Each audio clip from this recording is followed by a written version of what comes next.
Yo! Épisode spécial cette semaine. J'ai tourné avec Simon Gouache un podcast il y a environ, je pense, il y a plus d'un an. Au début, quand j'ai commencé à tourner au studio SF, j'ai enregistré un épisode avec Simon Gouache et j'ai oublié d'allumer les caméras. Alors, j'ai le son de Simon Gouache, j'ai les dires de Simon Gouache, mais j'ai pas le beau visage, la mâchoire carrée de Simon Gouache. Et aussi, il y avait un joli chapeau. Simon Gouache avait un joli chapeau et malheureusement, on ne pourra pas le voir. On peut l'entendre. Alors, ce que j'ai fait pour les gens qui nous regardent, c'est que dans la vidéo YouTube, j'encourage les gens sur Spotify ou sur iTunes d'aller voir. La vidéo, vu que j'ai pas d'image, j'ai juste mis plein de photos de moi avec des chats. Alors sur YouTube, vu que j'ai pas l'image de Simon Gouache, il y a des jolis chats et moi qui tiens des jolis chats de ruelle dans les bras. Parce que je voulais une image, et c'est l'image que j'ai choisie. Alors c'est un épisode spécial. Je tiens tout d'abord à m'excuser à Simon Gouache. Pardonne-moi, tu m'as accordé 2 heures de ton temps et j'ai pas allumé 2 caméras. Je suis vraiment gêné. Pardonne-moi, Simon. Aussi, je tiens à préciser que Simon Gouache, c'est sans doute un des humoristes que j'admire le plus. Simon Gouache, c'est un des humoristes qui me fait le plus rire, qui me fait le plus réfléchir. J'ai beaucoup appris en écoutant et en regardant Simon Gouache. C'est un humoriste que j'admire. Toutes les fois que je peux entendre Simon Gouache, je le fais. Toutes les fois qu'il est au bordel, je m'arrange pour soudoyer les gens au bordel pour qu'ils me laissent rentrer dans la salle. Fuck le COVID, il faut que j'entende Simon Gouache. Je le pognerai le COVID, peu importe. J'adore Simon Gouache. Il est exceptionnel. Si vous pouvez voir Simon Gouache en spectacle, faites-le. Faites-le. C'est 1h30 délicieuse. Je vous encourage à voir Simon Gouache sur scène. Parlez-y pas dans la vraie vie, il est gêné. Dans la vraie vie, laissez-le tranquille. Allez le voir sur scène, c'est là où il est le meilleur. Il était super ouvert dans mon podcast. Je suis très heureux, je suis gêné de ce qui s'est produit parce qu'on n'a pas d'image. Je suis très heureux de partager ses réflexions. C'est un podcast qui est très profond, très intelligent et très drôle. Alors, très heureux. Juste avant de commencer, merci de vous abonner à ma chaîne YouTube. Merci de vous abonner à Spotify, iTunes, de vous abonner à mon podcast. Merci pour le Patreon, c'est super gentil de m'encourager sur Patreon. Et merci pour les commentaires intelligents. J'ai beaucoup de commentaires intelligents. En somme, j'ai beaucoup de commentaires intelligents. Je suis très heureux. Je chiale beaucoup sur les commentaires sur les médias sociaux et sur YouTube. Mais mes commentaires sont bien. Pas ceux que j'écris, mais les commentaires que vous m'écrivez, dans la grande majorité, sont intelligents. Je suis content. Pour un ex-toxicomane qui n'a pas d'éducation, j'ai des super commentaires. Wow! Gloire à vous. Sur ce, je vous laisse avec un homme fascinant. Je vous laisse avec Simon Gouache. Bon podcast! Oh ouais!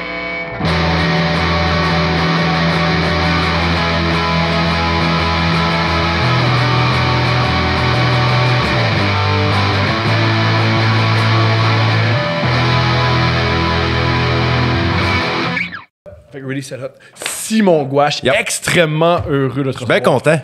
Yeah! Commençons avec le commencement. T'es dans quelle année et où? Je suis né à Montréal en 1984. Ok, t'es un erreur montréalais, t'es comme moi! T'es-tu de Montréal, toi Je aussi? suis de Rosemont, petite patrie. Ben, moi aussi.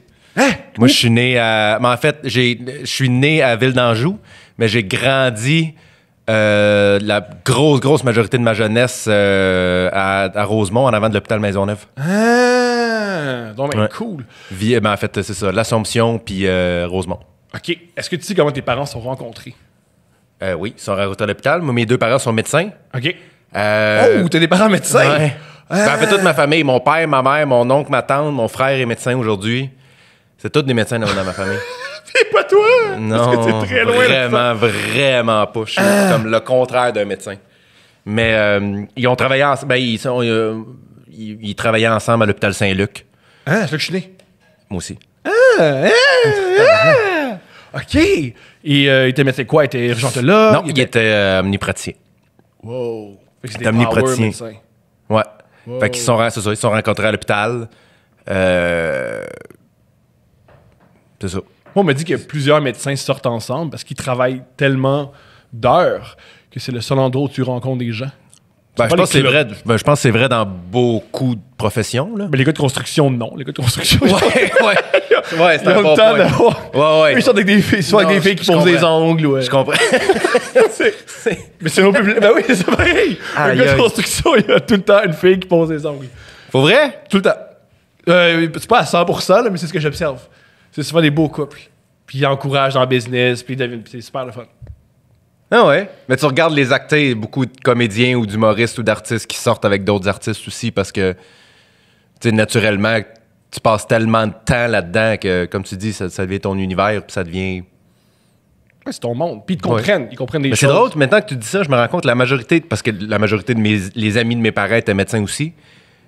Il y a un bon nombre aussi qui étaient des couples de médecins. Ouais.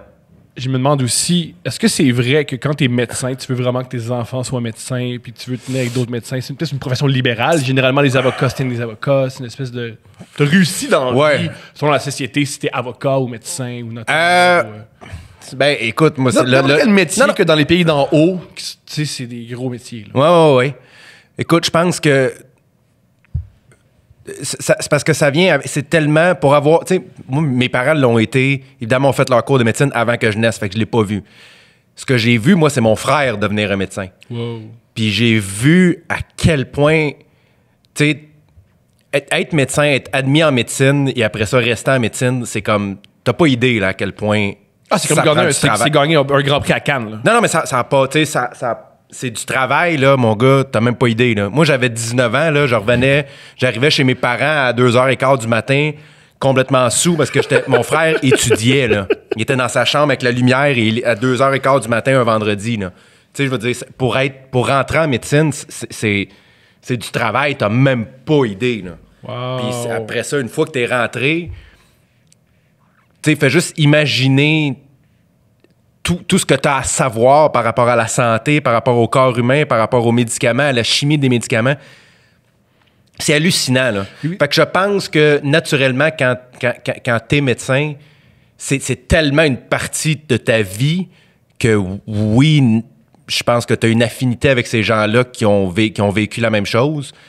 Pour ce qui est de que tu veuilles que tes enfants soient médecins, moi, je pense pas que mes parents voulaient que je sois médecin. Mais je pense que, principalement mon père, qui est non seulement un très bon médecin, mais qui est aussi passionné par son métier. C'est un homme qui est profondément passionné par la médecine. Je pense qu'il voulait me transmettre, ou en fait, il espérait que j'aille la même passion que lui. Mais tu vois, aujourd'hui, je suis passionné autant que lui par le métier que moi je fais, puis il est juste content de voir ça. Mais... je pense que, mais c'est aussi, comme je te dis, c'est tellement long et tellement d'heures de devenir médecin que je pense que c'est pas mal tout ce que tu connais. Tu comprends? Moi, je pense que mon frère est chanceux parce qu'il est très ouvert. Mon frère, c'est un artiste aussi. Il a fait de l'impro beaucoup. Il adore le cinéma. Il est plus jeune. Okay. Il adore le cinéma. Il adore, comme je te dis, l'impro. Il est extrêmement cultivé. Voyage. C'est une encyclopédie dans tellement de sujets.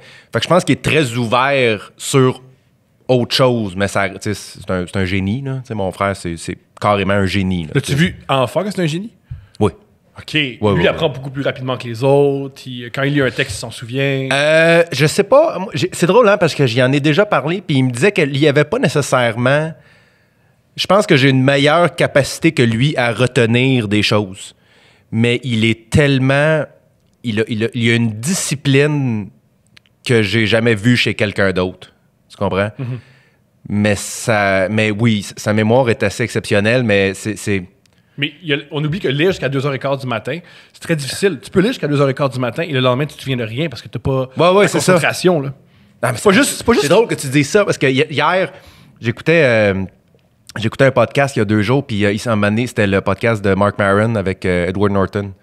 Puis ils se sont mis à parler d'un documentaire sur la guerre du Vietnam, puis comme quoi c'est un chef-d'œuvre, tout ça, c'est sur Netflix, tout ça. Fait qu'hier, j'avais rien à faire, ma blonde était partie. Fait que je me disais, hey, je vais commencer ça. Puis là, quand j'ai vu que c'était 10 épisodes d'1h30, j'ai fait, OK, on va voir. Finalement, j'ai écouté 6 épisodes de suite, mon gars. Puis tout le long, j'étais intéressé, j'étais vraiment intéressé. Mais à chaque fois, j'étais comme... La première chose que je me suis dit, c'est j'ai tellement hâte que quelqu'un me parle de la guerre du Vietnam puis que je fasse semblant que je connais ça, mais comme genre que j'ai lu. Tu sais? Oui. Le Vietnam, avant tout, c'est l'Indochine. Moi, non, ben oui, c'est ça. Attends une minute, il faut que tu comprennes. Regarde, je comprends que t'as pas étudié ça comme moi. Ça, c'est la première chose que je me suis dit. La deuxième chose, c'est... Sauf que s'il me demande c'est quoi les noms des gens, oublie ça. J'ai aucune... Je te jure, là, je suis comme, c'est quoi son nom à lui déjà? Puis ils l'ont, tu sais, ça fait 8 heures que je regarde, là. Ça fait 8 heures qu'il parle de la même personne, puis à chaque fois, je suis comme, c'est quoi son nom? Je suis incapable. Mais tu vois, lui est capable de faire ça. Mon frère, il a une facilité à... Je pense que ce qu'il lit, il l'emmagasine, puis c'est ça, il est capable de... C'est juste une capacité, c'est juste un autre type d'intelligence. Pourtant, mon frère, quand il était plus jeune, c'est quelqu'un qui était, je pense, socialement, qui était peut-être pas très habile socialement. Je pense qu'il s'est beaucoup amélioré avec le temps. Mais oui, dès son jeune âge, là, on voyait tout de suite là, que c'est à part. Là, mon frère, il était... Dans sa vivacité d'esprit, là, c'était autre chose. Là. Wow. Oh, ouais. Et ta jeunesse, oui, ça m'intéresse. C'est quoi les premières choses qui te faisaient rire? Ça peut être des émissions, des films, des humoristes ou juste dans la vie. Ça te faisait rire un gars qui portait une n'importe quoi. T'es-tu un gros fan des Simpsons? Parce que toi, t'as eu la... Ouais. Très jeune, est-ce que tu aimais la comédie ou pas plus qu'il faut? Oui, mais sais-tu quoi? Tu sais, moi, j'ai pas... moi, je suis pas le genre d'artiste qui peut dire, moi, je sais que je veux être humoriste depuis que j'ai 4 ans, là. Moi, non, mais pour vrai, moi, j'ai fait de l'humour pendant 5 ans en me disant, comme, année, il va falloir que je décide qu'est-ce que je veux faire dans la vie, là. Je veux dire, ça fait pas longtemps que je veux faire ça de ma vie. Non, mais c'est vrai. C'est vrai. Fait que j'ai jamais... Mais l'humour, pour moi, a toujours été quelque chose de très le fun à analyser. J'ai toujours été très intéressé par les mathématiques des gags, on dirait. Puis je pense que ça a fait en sorte qu'aujourd'hui, c'est devenu mon métier parce que j'avais comme une... T'avais étudié? Oui, c'est ça. T'avais étudié ton art? Qu'est-ce qui me faisait rire? C'est une bonne... Moi, j'aimais beaucoup là, les comédies absurdes, là, genre Naked Gun. Hallucinant, ça. Tu sais, juste des affaires là, que c'était comme gag après gag. Tu sais, François Pérusse me faisait mourir de rire, là. Mais c'était juste... J'aimais... Mais autant j'aimais l'humour subtil, plus subtil ou plus déjanté un peu. C'est une comédie, mais personne ne s'en rend compte. Ouais, c'est ça. Exactement. C'est pas drôle. Il y a une enquête, il y a un meurtre. Ouais, c'est ça. Exact. Mais tu sais, mettons, je me rappelle que la première fois, on avait regardé un moment donné, c'était à l'école, ça fait longtemps de ça. Il y a un prof qui nous avait montré un sketch des Monty Pythons. Puis on était jeunes, là, puis tout le monde était comme... je pense que c'était peut-être le ministère des marches bizarres. Oui. Puis moi, j'étais comme, hey, c'est génial, c'est vraiment drôle, ça. Puis tout le monde, tu sais, nous autres, on est là, tu sais, nous autres, ce qui nous fait rire, c'est les pets, puis les seins, là, tu sais. Ils disaient comme, des boules, puis des pets, tu sais. Puis moi, j'avais comme catché pourquoi le rythme était bon, pourquoi la surprise était bonne, pourquoi le fait que personne assume que c'est épais. Fait que je pense que j'ai toujours un sens de l'humour assez développé, même si moi, j'étais pas drôle du tout dans la vie. Ah non! Ben, j'étais drôle J'étais drôle avec mes chums. Avec mon oral, t'étais pénible. Avec mes amis, mais j'ai toujours été très gêné dans la vie. Mais j'étais le genre à comme, une fois de temps en temps, là, il va se passer quelque chose, puis là, je vais faire comme, hey, telle affaire, puis là, tout le monde rit. Puis là, moi, mon travail est fait, là, OK, je peux juste rester assis et continuer à regarder les gens comme j'aime faire. Mais dans ma famille, mon gars, 0, 0, 0, 0, 0. Est-ce que c'est parce que la première fois que j'ai fait rire mon père, je pense que j'avais 32 ans. Sans joke. Sans joke. Wow! Oh, ouais. 0, 0, 0. Y a-tu dur à faire rire ou... Non, pas particulièrement. Ton père et ta mère sont comment? C'est quoi la personnalité? Deux personnalités complètement différentes. Mon père, c'est quelqu'un de très... je pense toute mon anxiété me vient beaucoup de mon père. Mm-hmm. Mon père, c'est quelqu'un de très... j'allais dire très droit, mais très... les choses sont faites. Il y a une certaine manière pour faire les choses. Il y a une façon de faire les choses. Puis moi, quand j'étais jeune, ça me... Même, un peu dans le film Patch Adams, je sais pas si tu l'as vu, mais il y a le personnage de Philip Seymour Hoffman qui lui joue un vrai médecin sérieux qui trouve pas ça drôle, Patch Adams. Ton père, c'était un peu ça. Oui, non, pas tant que ça. Mon père est quelqu'un de très, très drôle dans la vie. Extrêmement drôle.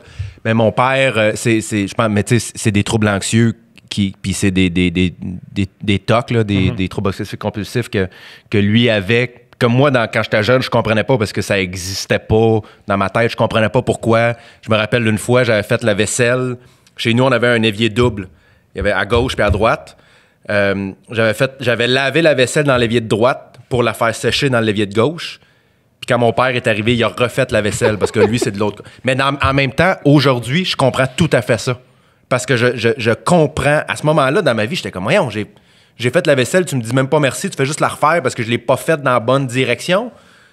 Mais aujourd'hui, que je me reconnais énormément là-dedans, je comprends pourquoi c'est juste... Moi aussi, des fois, il y a des affaires de même, là, je suis comme, non, excuse-moi, il faut que je le refasse, ça marche pas. Ah, t'es un peu comme ça maintenant? Ah, complètement. À quel niveau? Ah, je pourrais même pas dire. Je peux te le dire quand ça arrive. Je peux même pas dire, mettons, telle situation. Mais, mettons, le lave-vaisselle, là, moi, si j'ouvre le lave-vaisselle puis je vois qu'il y a des affaires qui sont pas stratégiquement placées, je peux pas... Il faut que je le fasse là. Je comprends. Il faut que je le fasse là. Il y a des affaires, je sais pas, il y a des... Est-ce que c'est dur vivre est-ce que tu aimes ça vivre avec une autre personne ou tu sens que c'est quelqu'un... Ah non, mais je m'habitue maintenant. Je suis capable. Oui. Non, je suis beaucoup moins pire que j'étais. Puis mon père aussi est beaucoup moins pire qu'il était. Mais c'est ça, donc, pour revenir à ma jeunesse, mon père, c'était quelqu'un qui était très axé sur la réussite académique. Puis moi, j'étais pas le meilleur à l'école, j'étais pas mauvais. Moi, j'ai toujours détesté l'école, mais au plus haut point. Là, d'ailleurs, j'en ai parlé avec ma blonde l'autre fois, que je sais pas comment... Je m'imagine avoir des enfants, là, puis mon fils ou ma fille vient me dire comme « Hey, père, j'aime vraiment pas ça l'école. » Je sais pas comment je ferais. Ouais, mais c'est important d'y aller. Honnêtement, je sais pas comment. Je sais pas. J'ai tellement haï ça, puis je me suis mis à penser à ça l'autre fois. Puis j'en ai parlé avec ma blonde, puis elle dit « Garde, moi, j'ai aimé ça l'école, fait qu'au pire, s'il y a un problème, tu me l'amèneras, puis on en parlera. » Mais moi, j'ai tellement détesté ces années-là de ma vie que je sais pas comment je vais être capable de transmettre ça à des enfants. Ça pour dire que pour mon père, c'était très important. Mon frère, lui, c'était aucun problème. Mon frère a fini le cégep avec une cotère de 46, je pense, c'est une affaire de même. Je sais pas ce que ça veut dire, mais cool. Mais genre, comme la moyenne, c'est comme 22, là, je sais pas quoi. Là, c'est comme ça par rapport. Là, il a fini avec la plus grosse cotère au Québec. OK, c'est Wayne Gretzky, son année 216 points. Ah non, mon frère, c'est autre chose. Là. C'est autre chose. Wow. Puis toi, mais moi, c'était pas comme ça. 46. Non, Seigneur, non. C'est rendu jusqu'à où? De quoi ça? L'école, tu t'es rendu jusqu'à où? Cégep. OK. J'ai fait une année, j'ai été inscrit à l'université. Oui, s'il te plaît, qu'est-ce qui s'est passé l'année où t'étais inscrit à l'université et t'allais pas... Qu'est-ce qui se passait? J'étais allé au cégep en sciences de la santé. Let's go. Pour devenir médecin. Parce que quand on n'aime pas l'école, allons en sciences de la santé. Exactement, c'est la meilleure chose. De poursuivre un rêve qui ne t'intéresse pas, là, c'est gagnant. Parce que t'as rien d'autre. Mais c'est ça, je connaissais rien d'autre, tu comprends? Fait que sciences santé au cégep,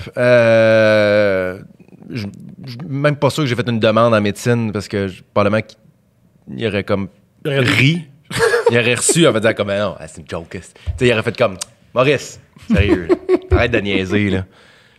Mais, fait qu'on m'avait dit que la meilleure façon de monter ta note pour éventuellement rentrer en médecine, c'est de faire le programme de biologie. Fait que je me suis inscrit en biologie à McGill, Université McGill. Et c'était pas assidu à l'école, c'est pas ça le plaisir, là. Ah non, mais moi, je te dis, c'est un moment de ma vie où j'étais misérable. Misérable et...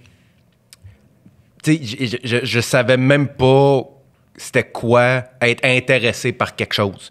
Dans ma tête, c'était ça. C'était la vie, c'est tu trouves quelque chose, tu décides, puis tu regardes ce qui se passe. Tu sais, c'était comme, il n'y avait pas de passion, ça n'existait pas pour moi, c'est la passion pour quelque chose. J'aimais des choses, mais je te parle pour une carrière. C'était comme, non. Une passion, on fait ça la fin de semaine. T'as ton diplôme, tu fais ça, puis après ça, tu regardes ce qui arrive. Mais, fait que je me suis inscrit en biologie à McGill. Je suis allé à la journée d'ouverture. Je me suis assis dans l'auditorium avec un monsieur qui s'y met à parler de cellules, puis d'affaires. Puis j'ai fait « Wow! OK, non, non. » Mais comme j'avais pas le gars de dire à mes parents que ça m'intéressait pas, je m'étais arrangé. Moi, ma mère, elle travaillait au centre-ville Même quand j'étais encore, à travailler encore au centre-ville, mais quand j'étais jeune, à travailler au centre-ville de Montréal, à côté du métro Berry. Fait que je m'étais arrangé pour avoir des cours le matin. J'avais tout pris mes cours le matin. Fait que le matin, je partais avec ma mère de chez nous. Là, elle se rendait au métro Berry. Fait que là, moi, je rentrais dans le métro Berry. Je fais OK, bye, man, je m'en vais à l'université. Je prenais le métro et je retournais chez nous. Pendant 1 an. Pendant un an. Ouais. Je suis allé, écoute. Aïe, aïe! OK, comment tu te sentais le soir quand il disait... Puis l'école? Extraordinaire. Les cellules. Je pense qu'ils me le demandaient pas tant. Est-ce que tu crois qu'ils s'en doutaient? Ou pour eux, c'était impensable que leur fils n'ait pas... Je sais pas. OK. Honnêtement, je sais pas. La première fois que j'ai conté cette anecdote-là dans en public, si tu veux, à la télé. Mais ou moi, tu me l'as conté il y a 4 ans au brouhaha. Ouais. Avant de monter sur scène. J'ai trouvé ça hilarant. Ouais. J'en ai parlé maintenant à Sucré Salé, je pense. On a fait la même. Un show télé quelconque.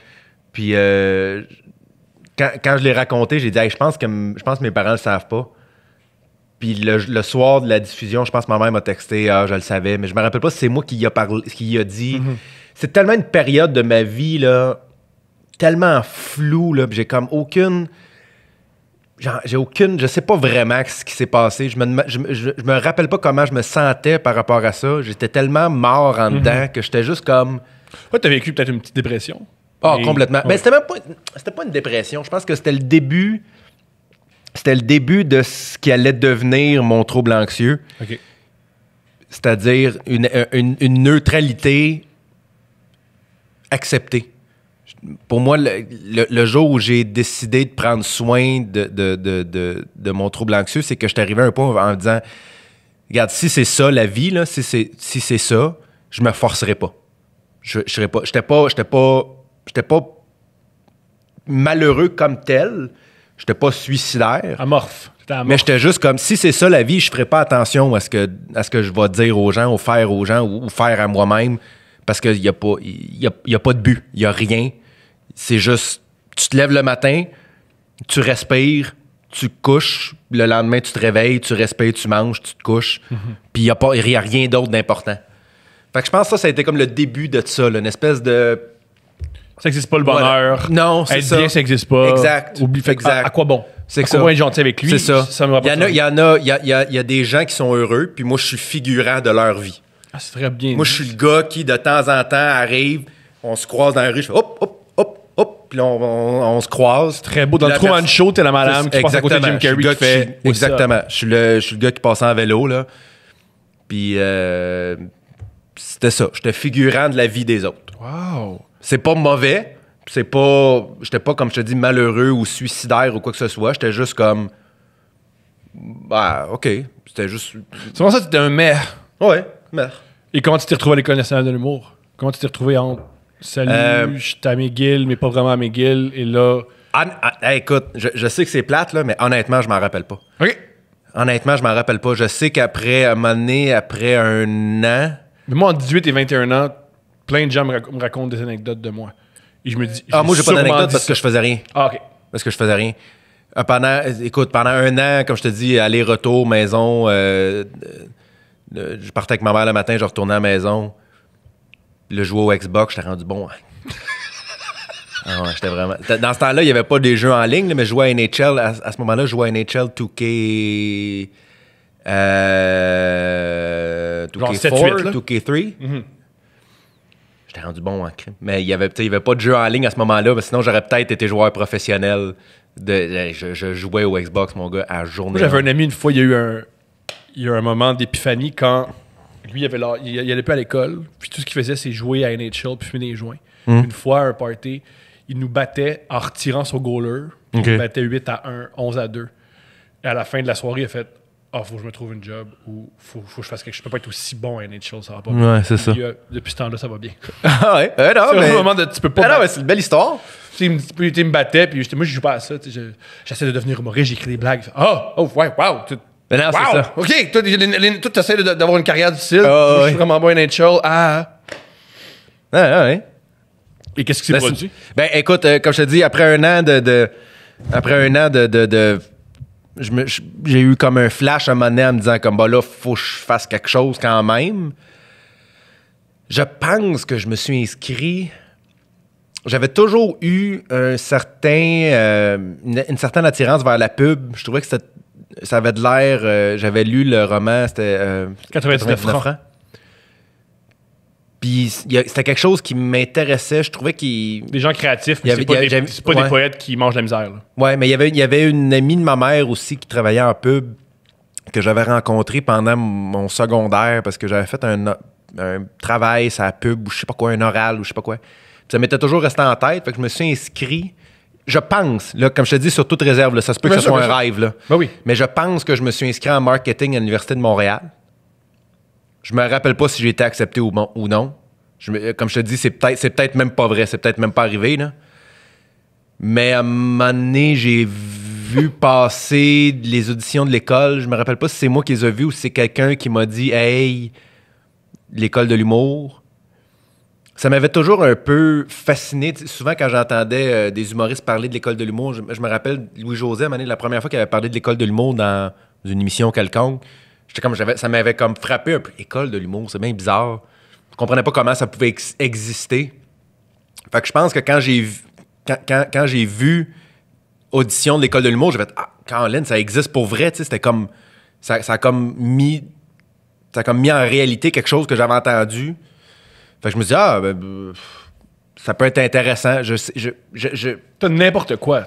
Ah, n'importe quoi. Juste que tu fasses quelque chose. Mais moi, quand j'ai été accepté... Il y a un job au Shell, bien payé. On va très au Shell. Moi, quand j'ai été accepté à l'école de l'humour, là, je me suis dit, là, j'ai une raison pour me lever pour les 2 prochaines années. Pour les 2 prochaines années, j'ai une raison de me lever le matin. Puis j'ai quelque part à aller. Puis pendant ces 2 années-là, je vais pouvoir relaxer, peut-être essayer de trouver ce que je veux faire dans la vie, mais c'était pas comme « enfin, j'ai trouvé ma passion. Là. » 0, 0, 0, 0. Wow. C'était juste... T'es un attendant. ça aurait pu être un cours de ballet, là. Wow. Ça aurait pu être un... Est-ce que tu te souviens du numéro que tu as présenté? À l'audition? Ouais. Qu'est-ce que ça fait devant Louise? Je me rappelle... Oui, je m'en rappelle. Simplement pour ceux qui écoutent, pour rentrer à l'École nationale de l'humour, il faut que tu présentes un numéro devant 3 personnes. Ouais. Ce qui est sûrement la pire manière de faire de la comédie. Mais continue. C'est ça, c'est une audition. C'est devant 3 personnes. C'est comme Flashdance. Ça devait être un 3 ou 4 minutes, une affaire la même. Là. Ben, ils disent de faire 7, on fait toutes 45. On passe. Oh Seigneur, pas moi, c'est sûr et certain. Et oui, je me rappelle que c'était un numéro sur les spas, épilation, tout ça. Là. Je me rappelle de tout ça. Mais je me rappelle pas des gags comme tels. Est-ce qu'il y avait des gags où je suis confortable devant les gens et je parle? Parce qu'il y a bien des gens qui rentrent à l'École nationale de l'humour parce qu'ils sont confortables. Ils se disent, il y a du potentiel. Il y en a d'autres, c'est, j'ai des gags. Je comprends c'est Tu veux dire pourquoi j'ai été accepté? selon toi? Honnêtement, je pense les deux.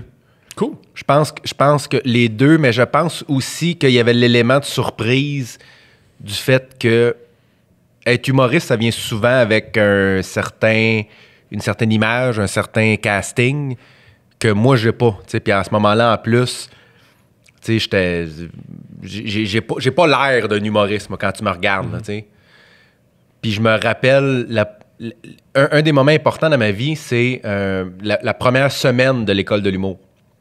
Première semaine, le premier vendredi, parce que une autre chose qu'il faut savoir, c'est qu'à l'école de l'humour, à tous les vendredis, tu présentes un numéro que tu as écrit pendant la semaine devant tous les autres étudiants. Et le premier vendredi, je me rappelle que c'était... Je me rappelle pas exactement des gags. Je me rappelle exactement, c'était une espèce de 4e heure de sketch où j'attendais à l'urgence. Mais les gags étaient vraiment bons, puis je le jouais bien. Puis je me rappelle qu'il y a deux personnes de ma classe qui étaient venues me dire comme « Hey man, c'était vraiment bon. » Mais je sais que c'était pas si bon que ça. C'est juste qu'ils s'en attendaient pas venant de moi parce que, comme je te dis, à ce moment-là de ma vie, particulièrement, j'étais très gêné, très réservé. Je suis pas un gars qui souriait souvent. Ben à chaque année, à chaque cohorte, on se dit tous, il y en a un qui fera pas ça. La minute qu'il sort de l'école, il se trouve une job comme facteur. Ouais. Au début, c'est ce que les gens pensaient de toi. Peut-être.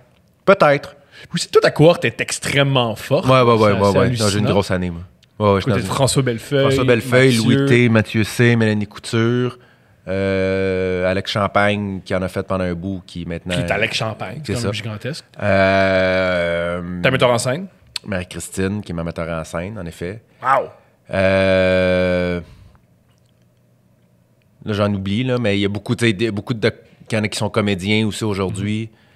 Qui font la mise en scène, l'écriture, c'est hallucinant. C'est ça, il y en a beaucoup. Est-ce que c'était difficile à l'école ou pas? Tu t'en foutais? Tu pensais pas? T'étais-tu un des rares qui pensait pas à son après-école? Faut que je sois bon à ce show-là? C'est-tu difficile? Non.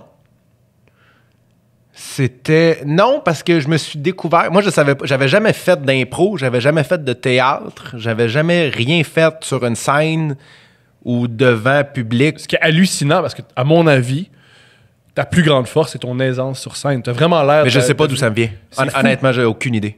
Aucune espèce d'idée. Très particulier. Mais je l'ai... Ça, comme je te dis, je pense que je l'ai eu dès le début. J'avais cette... Mais moi, je t'ai vu dans les premières fois sur scène au Saint-Cyboire. Ouais. C'était assez impressionnant. Je sais honnêtement pas d'où ça me vient. J'ai absolument aucune idée de comment j'ai développé ça. Mais je sais que je l'ai eu très rapidement dans ma carrière.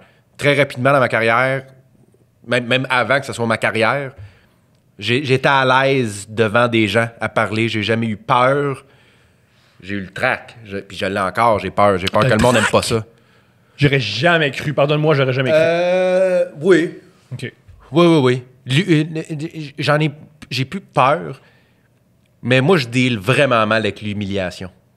Vraiment, vraiment, vraiment mal. C'est une de mes peurs numéro 1. As-tu déjà été humilié? Oui. As-tu des exemples d'humiliation? Tu parles sur scène? Dans la vie. Oh, mon Dieu. Oui, mais c'est pas nécessairement des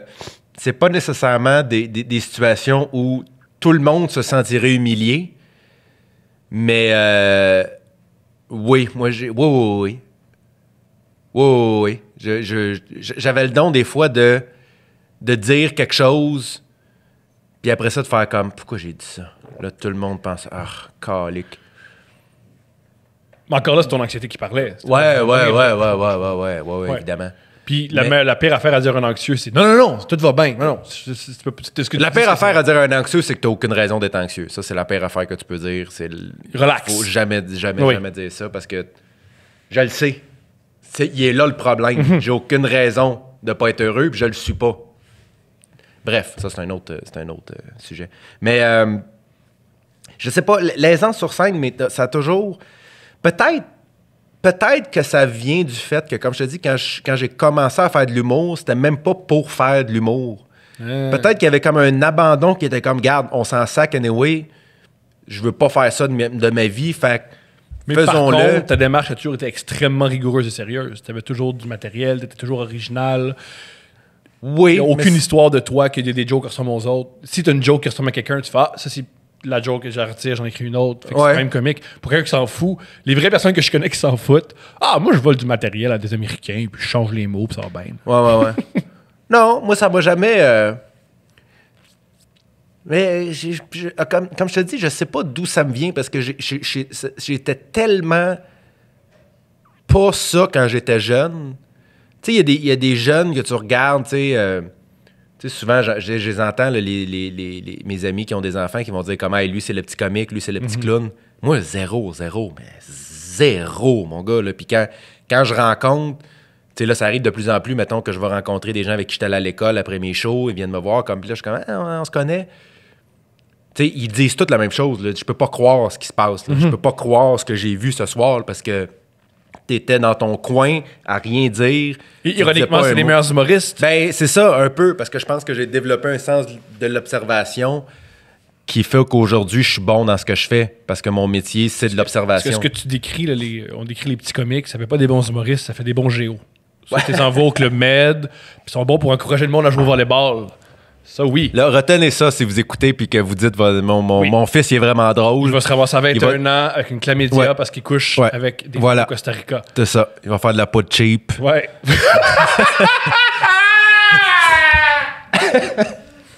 C'est ça pareil, les Je veux pas être plate, mais votre enfant... non, madame, bouge tes hanches. Mais non, on va revenir dans ta chambre, c'est correct. C'est malade. Mais... fait que c'est ça. Je sais pas d'où ça me vient. Je pense qu'aujourd'hui, aujourd'hui, je réalise à quel point c'est ce que je fais de mieux dans la vie, à être humoriste. Puis je pense honnêtement que je suis fait pour ça. Je pense que j'ai toute ma personnalité en général est parfaite pour être humoriste. Je suis quelqu'un qui a développé un sens de l'observation. J'ai pas peur de parler aux gens. Je suis extrêmement... Tu niaises jamais. T'es toujours sérieux dans ce que tu fais. La part de tes bons numéros, t'es très, très, très sérieux. Ouais. Moi, pour revenir à ce que tu aimais des Monty Python ou de Naked Gun, quand tu fais une situation fucked up, la raison pourquoi on rit autant, c'est t'es extrêmement sérieux là-dedans. Quand t'émites des choses... Ouais. Quand t'émites le gars du CrossFit qu'on connaît tous... Ouais, il est très sérieux, le gars. Ouais. Tu niaises pas, c'est pas comme... C'est une voix sérieuse, tu fais le bon mouvement. C'est très, très drôle, ça. Mais je pense que ça me vient d'un côté de moi qui est comme... J'aime ça. Il y a beaucoup de rigueur dans ce que tu Je suis pas compétitif. Je suis pas quelqu'un de compétitif, mais je pense que je suis quelqu'un de très fier. Ce qui me fait rire là-dedans, quand les gens disent qu'ils sont compétitifs, pour moi, c'est pas des gens qui ont de la rigueur, c'est souvent les gens qui sont prêts à tricher pour réussir. Ouais. Puis les gens qui aiment juste participer puis faire le mieux qu'ils sont, eux, c'est plus eux qui vont avoir de la rigueur, aller au bout. Moi, quand tu me dis, moi, je suis compétitif, c'est fait que toi, tu fais des clics en jambes et tu parles dans le dos du monde puis tu réussis à établir les bonnes personnes. C'est quelqu'un d'un gosse, clairement. Ouais. Puis tout ce que tu as besoin, c'est gagner. Je vais te lancer mes clés, puis après ça, je vais essayer de... C'est ça. Ouais. Moi, quand je suis compétitif, regarde, c'est ça, là. C'est ça pareil. Mais fait que je pense un avantage, c'est il y a des règlements. Ouais, c'est ça. Tu suis pas les règlements, puis personne te voit, il n'y a pas de problème. Exactement. Mais je pense que c'est ça. Je pense qu'il y a plusieurs facettes de ma personnalité qui font en sorte que ce métier-là me va à merveille. Mais d'où ça me vient, aucune espèce d'idée. Aucune espèce d'idée, parce que je te dis, quand je recroise des gens que j'ai côtoyés dans ma jeunesse, ils sont comme, je peux pas croire ce qui se passe, là. Je comprends pas. C'est weird. Ironiquement, si des humoristes t'avaient vu, ils diraient, lui, c'est un humoriste, lui. Il a un tempérament d'humoriste. Mais on croit vraiment, puis c'est correct. L'illusion d'un humoriste, c'est je souris et j'adore qu'on me regarde. Ouais. C'est pas tout à fait ça. Non. C'est vraiment pas du tout. Puis je m'en suis rendu compte principalement. Moi, c'était la première médiatique de mon deuxième one-man show. C'était au début du mois, là. En fait, le mois passé, début octobre. Puis moi, j'avais jamais fait ça. Puis ça a été une expérience un peu... ça a été une expérience très spéciale pour moi. Puis j'ai pas beaucoup aimé toute l'attention qui vient alentour de ça. Moi, j'ai vu ton spectacle la fin de semaine d'après, parce que je déteste les premières. Ouais. C'est très bizarre, les premières de spectacle. C'est vraiment weird. Moi, mon analyse, je sais pas si t'as la même, c'est que moi, ce que j'aime d'un spectacle d'humour, c'est qu'on offre aux spectateurs de se détendre. La vie, c'est extrêmement stressant. Pendant un an et demi, on fait... on se détend. Ouais. Mais là, pendant 1 heure et demie, on est stressé pour un homme qu'on aime, ou est-ce qu'on va aimer ça, est-ce qu'on va pas aimer ça. Je trouve ça horrible. Je trouve que c'est pas un show d'humour. Non, mais oui, exactement.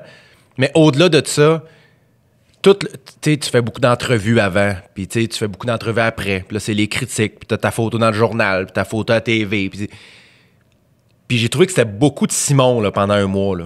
Il y avait beaucoup de Simon Gouache. Là, même moi, je suis comme, OK, là, on en revient. Là. Je fais quand même juste des jokes dans la vie. Là. Puis t'es pas comme moi, que moi, je suis super surpris qu'il n'y a pas une section Thomas Levac de Journal de Montréal. Encore aujourd'hui, je comprends pas. Qu'est-ce que tu veux dire? 2 pages, c'est moi. 2 pages. Par jour? 2 pages. Moi, je trouve un moyen de remplir, moi. Moi, c'est l'inverse, j'aurais jamais assez d'attention. Ah ouais, hein? Ouais, jamais. Ah non, moi, c'est contraire total. Jamais. Ah ouais? Ben, tu m'as déjà fait des parties, là. C'est pas normal que... Hey, salut! Moi, c'est mes shows, on se connaît pas... on se côtoyait beaucoup, mais je t'ai jamais... On avait traîné ensemble pour savoir qui on est. Non. On a juste traîné dans des endroits où les deux, on était anxieux. Non. Et toi, t'étais dans ta bulle. Je pense que c'est pour ça que ma carrière va aussi bien, d'ailleurs. Sûrement. Je pense que de m'éloigner le plus possible de toi, je pense que c'est une des bonnes décisions que j'ai prises dans ma carrière. Non, mais qu'est-ce que je m'en allais dire? L'attention, à quel point c'était beaucoup de Simon. Exact. Puis tu vois, depuis la première, moi j'ai tellement réalisé à quel point, pour moi, là, je mets pas d'importance là-dedans. Mon métier, c'est ma passion. Je suis juste chanceux que les gens payent pour venir me voir faire mon passe-temps. Tu comprends? Mm-hmm. C'est aussi simple que ça, là. C'est mon passe-temps, moi, cette affaire-là. J'ai pas... Puis là, depuis, je fais juste le jour, je me réveille, je passe du temps chez nous. Le soir, je donne un bec à ma blonde, je m'en vais faire mon show, je reviens. Mon chat, mon chien sont contents de me voir, je les prends dans mes bras, on regarde un film, puis on va se coucher. Moi, ça, là, c'est comme C'est très génial. Très doux comme existence. Très, très, très, très doux. Puis moi, c'est ça que j'aime. C'est pas le... T'as jamais eu une période de punk rock? Ou t'as toujours été doux dans la vie?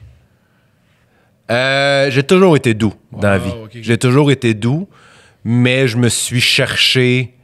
il y a eu quelques années, c'est ça, là, je te dirais, là, fin adolescence jusqu'à début vingtaine, là, je cherchais des façons de stimuler ma personnalité. Là. Je cherchais une façon d'allumer quelque chose en moi qui était, comme je te dis... Tu sais, moi, j'aurais pu tomber dans le crime, là. Honnête, non, mais c'est vrai! Comment tu aurais trouvé là? OK, ça m'intéresse. Parce qu'il n'y avait plus rien d'important. Je comprends. Il n'y avait plus rien d'important. C'était pas comme... J'étais chanceux, moi, d'être dans un entourage exceptionnel puis d'avoir des bons amis et tout ça. Mais moi, à 17 ans, mettons que mes parents sont pas intéressés par ma vie ou me laissent faire ce que je veux puis que j'ai T'aurais des pu voler mauvaises... des chars. Sans aucun doute. Parce qu'il n'y avait pas d'importance pour moi. C'était pas Moi, important. avant l'école nationale de l'humour, j'ai eu au moins 3 mois où je me disais... Ah, je sais pas comment vivre en société. Je sais ce que je vais faire. Je vais trouver un crime pas trop grave que je peux quand même voyager plus tard. Mais là, je vais être en prison pendant quelques mois. Ouais. Puis là, ça va me structurer, ça. Je vais me placer à dormir, manger, me faire des amis. La prison, ça va être bon pour moi. Ouais. Y a-tu un côté de toi qui a le goût, des fois, d'aller en prison juste 6 mois, juste pour sortir vraiment en forme? J'ai une joke là. Ouais. Oui. Je vais puis lire. Lire puis faire du benching. Ah, c'est pas lire, moi. Ah, mais peut-être lire. Lire puis Ah, manger c'est pas- plein de protéines. Mais on parle d'une prison, tu sais, c'est ça, là. Pas Bordeaux. J'irais Non, Bordeaux, non, non. ça marche non, pas. non. C'est pas la fin de semaine. Tu vas être le gars qui va là à la fin de semaine. Non, puis juste là- des white collar, Ouais. tu sais, des crimes, là. Ouais. Quelque chose, Un là. peu comme j'ai appris que dans... Tu sais, je veux faire 6 mois de prison en faisant comme, hey, je savais pas que j'avais le droit de faire ça. Je m'excuse, je savais vraiment. Je comprends que j'ai pas le droit. C'est de la fraude, ce que je viens de faire là, mais je pensais honnêtement que c'était correct. C'est correct, je vais prendre 6 mois, je vais sortir avec des gros bras. Ouais. Puis, une fois, je tripais à une époque, je tripais sur l'entraînement, puis il y avait un gars qui avait une hypothèse sur pourquoi les gars en prison étaient aussi gros. Ouais. Puis il y avait plusieurs éléments. Le premier, c'est que t'as plein de testostérone parce que t'es entouré d'hommes. Le deuxième, t'as plein de testostérone parce que ton organisme fait « faut que je survive », il y a d'autres hommes qui vont m'attaquer. Ouais.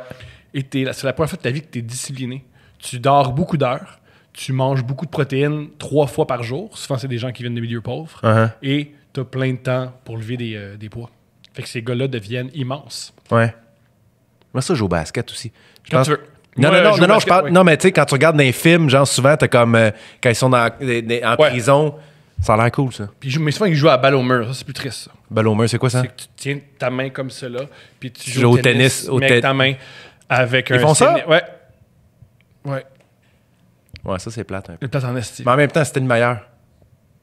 Ouais, mais il triche. Il y en a un qui va te frapper, m'amener. Il y en a un qui va juste te donner un coup sur la tête. Oh, mais quoi que c'est penses? c'est l'école blanche. Non, c'est l'école blanche. Non, non, c'est ça. Non, oui, non. On n'est pas. On n'est pas à Bordeaux. On n'est J'oublie. pas à sécurité maximum, là. Non. On est genre. Comme dans Wolf of Wall Street, là, quand il va en prison puis il joue au tennis, là. C'était qui son cellmate à ce gars-là? C'était un des gars de Cheech and Chong. C'est un Le- des... Ouais, ah oui. C'est lui qui a même dit que tu devrais écrire ton histoire. Ouais. Il a lu Le Bûcher des Vanités, il a volé le style, il a écrit le roman, c'est devenu un succès. Mais c'est le gars de Cheech and Chong. Ah ouais? Il a conté son histoire, il a fait « Wow, man, c'est une belle histoire, écris-la. » Il a fait « OK. C'est ça. » On nous souhaite, je nous souhaite ça. Ouais. Pourrait. Si un jour tu vas en prison, tu me le diras. Je m'embarque. Ou, si je trouve un crime qu'on peut faire à 2, où on fait juste 6 mois. Mais comme je te dis, j'aimerais mieux. Je suis pas sûr. Comme je te dis, je pense, j'aimerais ça. J'aimerais pas ça savoir que j'ai commis un crime. Ah ouais. Ah, toi, t'es intègre, toi. Ça te fait. Ouais. Je comprends. Juste de faire comme. Oh, hey, excusez, je savais pas que j'avais pas le droit. Je vais faire mon 6 mois, là, mais je vous jure, je le savais pas, là. Puis t'as 40... il y a un autre Genre, truc. quelqu'un fait comme. Hey, tu sais que. Genre, des lettres, je sais pas moi, des lettres du gouvernement, tu peux pas mettre ça au recyclage. Oh shit, je savais pas. Moi, je pensais que. Hein? Pas vrai? Non, c'est un crime, ça. Tu peux pas. 3 mois. Revenu Québec, tu peux pas juste mettre ça dans. Ah, OK. Qu'est-ce qu'il faut? Ben, il faut que t'aies des chiquettes ou que t'es brûles. Oh, OK, je savais pas. Ben, ça va être 3 mois de prison. Oh shit. Oh, OK. Ben, je le ferai plus. OK. Genre. Tu comprends? Le genre de crime que je veux faire? Genre, ou que je je veux, comprends. entre guillemets. Je comprends. C'est ça. Je pense qu'on serait pas dans la même prison, parce que moi, je me dis, autant qu'à commettre, commets, calice. Ah ouais, hein? Quand du sang. Quand du sang, faut que je vois un Tu os. sens? OK. Faut jusqu'au bout. Tant qu'à rentrer dans une cage, faut qu'il y ait une raison. OK. C'est Mais dude, intéressant. Mais là, on parle de blesser quelqu'un, là. ben oui. Oh oui. Pensez que tu serais capable de faire mal à quelqu'un? Impossible. Impossible? Impossible. Impossible. Impossible. Ah, ouais. Impossible. Je suis... je pense... Au-delà de tout ça, tu sais, quand je disais qu'il n'y avait plus rien d'important ou quoi que ce soit, c'était jamais faire du mal aux gens. C'était juste... La gentillesse n'a pas d'importance. Comme je te dis, quand je te dis que j'aurais pu commettre des crimes, c'est pas genre... la vie avait pas de avait pas de valeur. Pas nihiliste, là, oui. Fait que prendre la vie de quelqu'un, c'est comprends, 0-0 ça. Mais genre, tu sais, si j'avais à laisser une fille, je serais pas allé par, tu sais, j'aurais pas comme, j'aurais juste fait, hey, c'est fini, bye. Ouais, t'es triste. Tes meilleures ruptures. Mes meilleures ruptures. Oui, déjà une fille, il était 3h du matin, on était dans le lit. Honnêtement, j'ai pas Elle m'a de... dit, est-ce que tu vois d'autres filles? Puis j'ai dit, pas en ce moment même.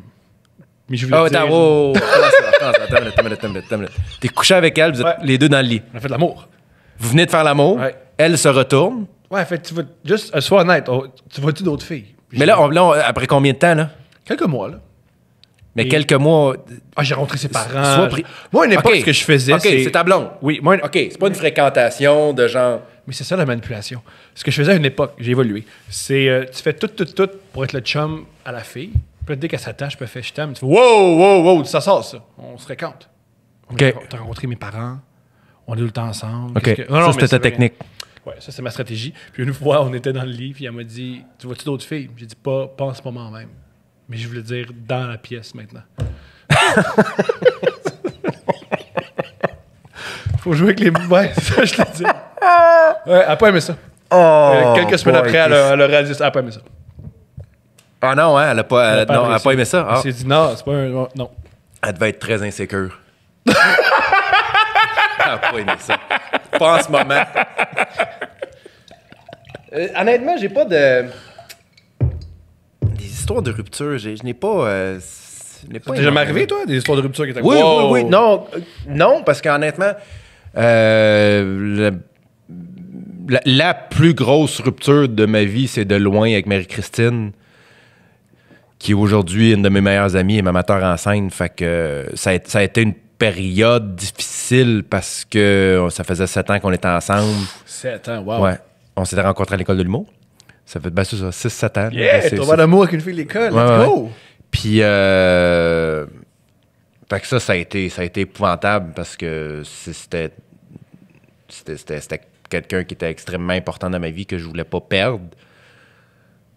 Mais C'est elle qui t'a laissé ou les deux, vous étiez en accord? c'est moi. Ok. C'est moi, mais tu sais, je pense.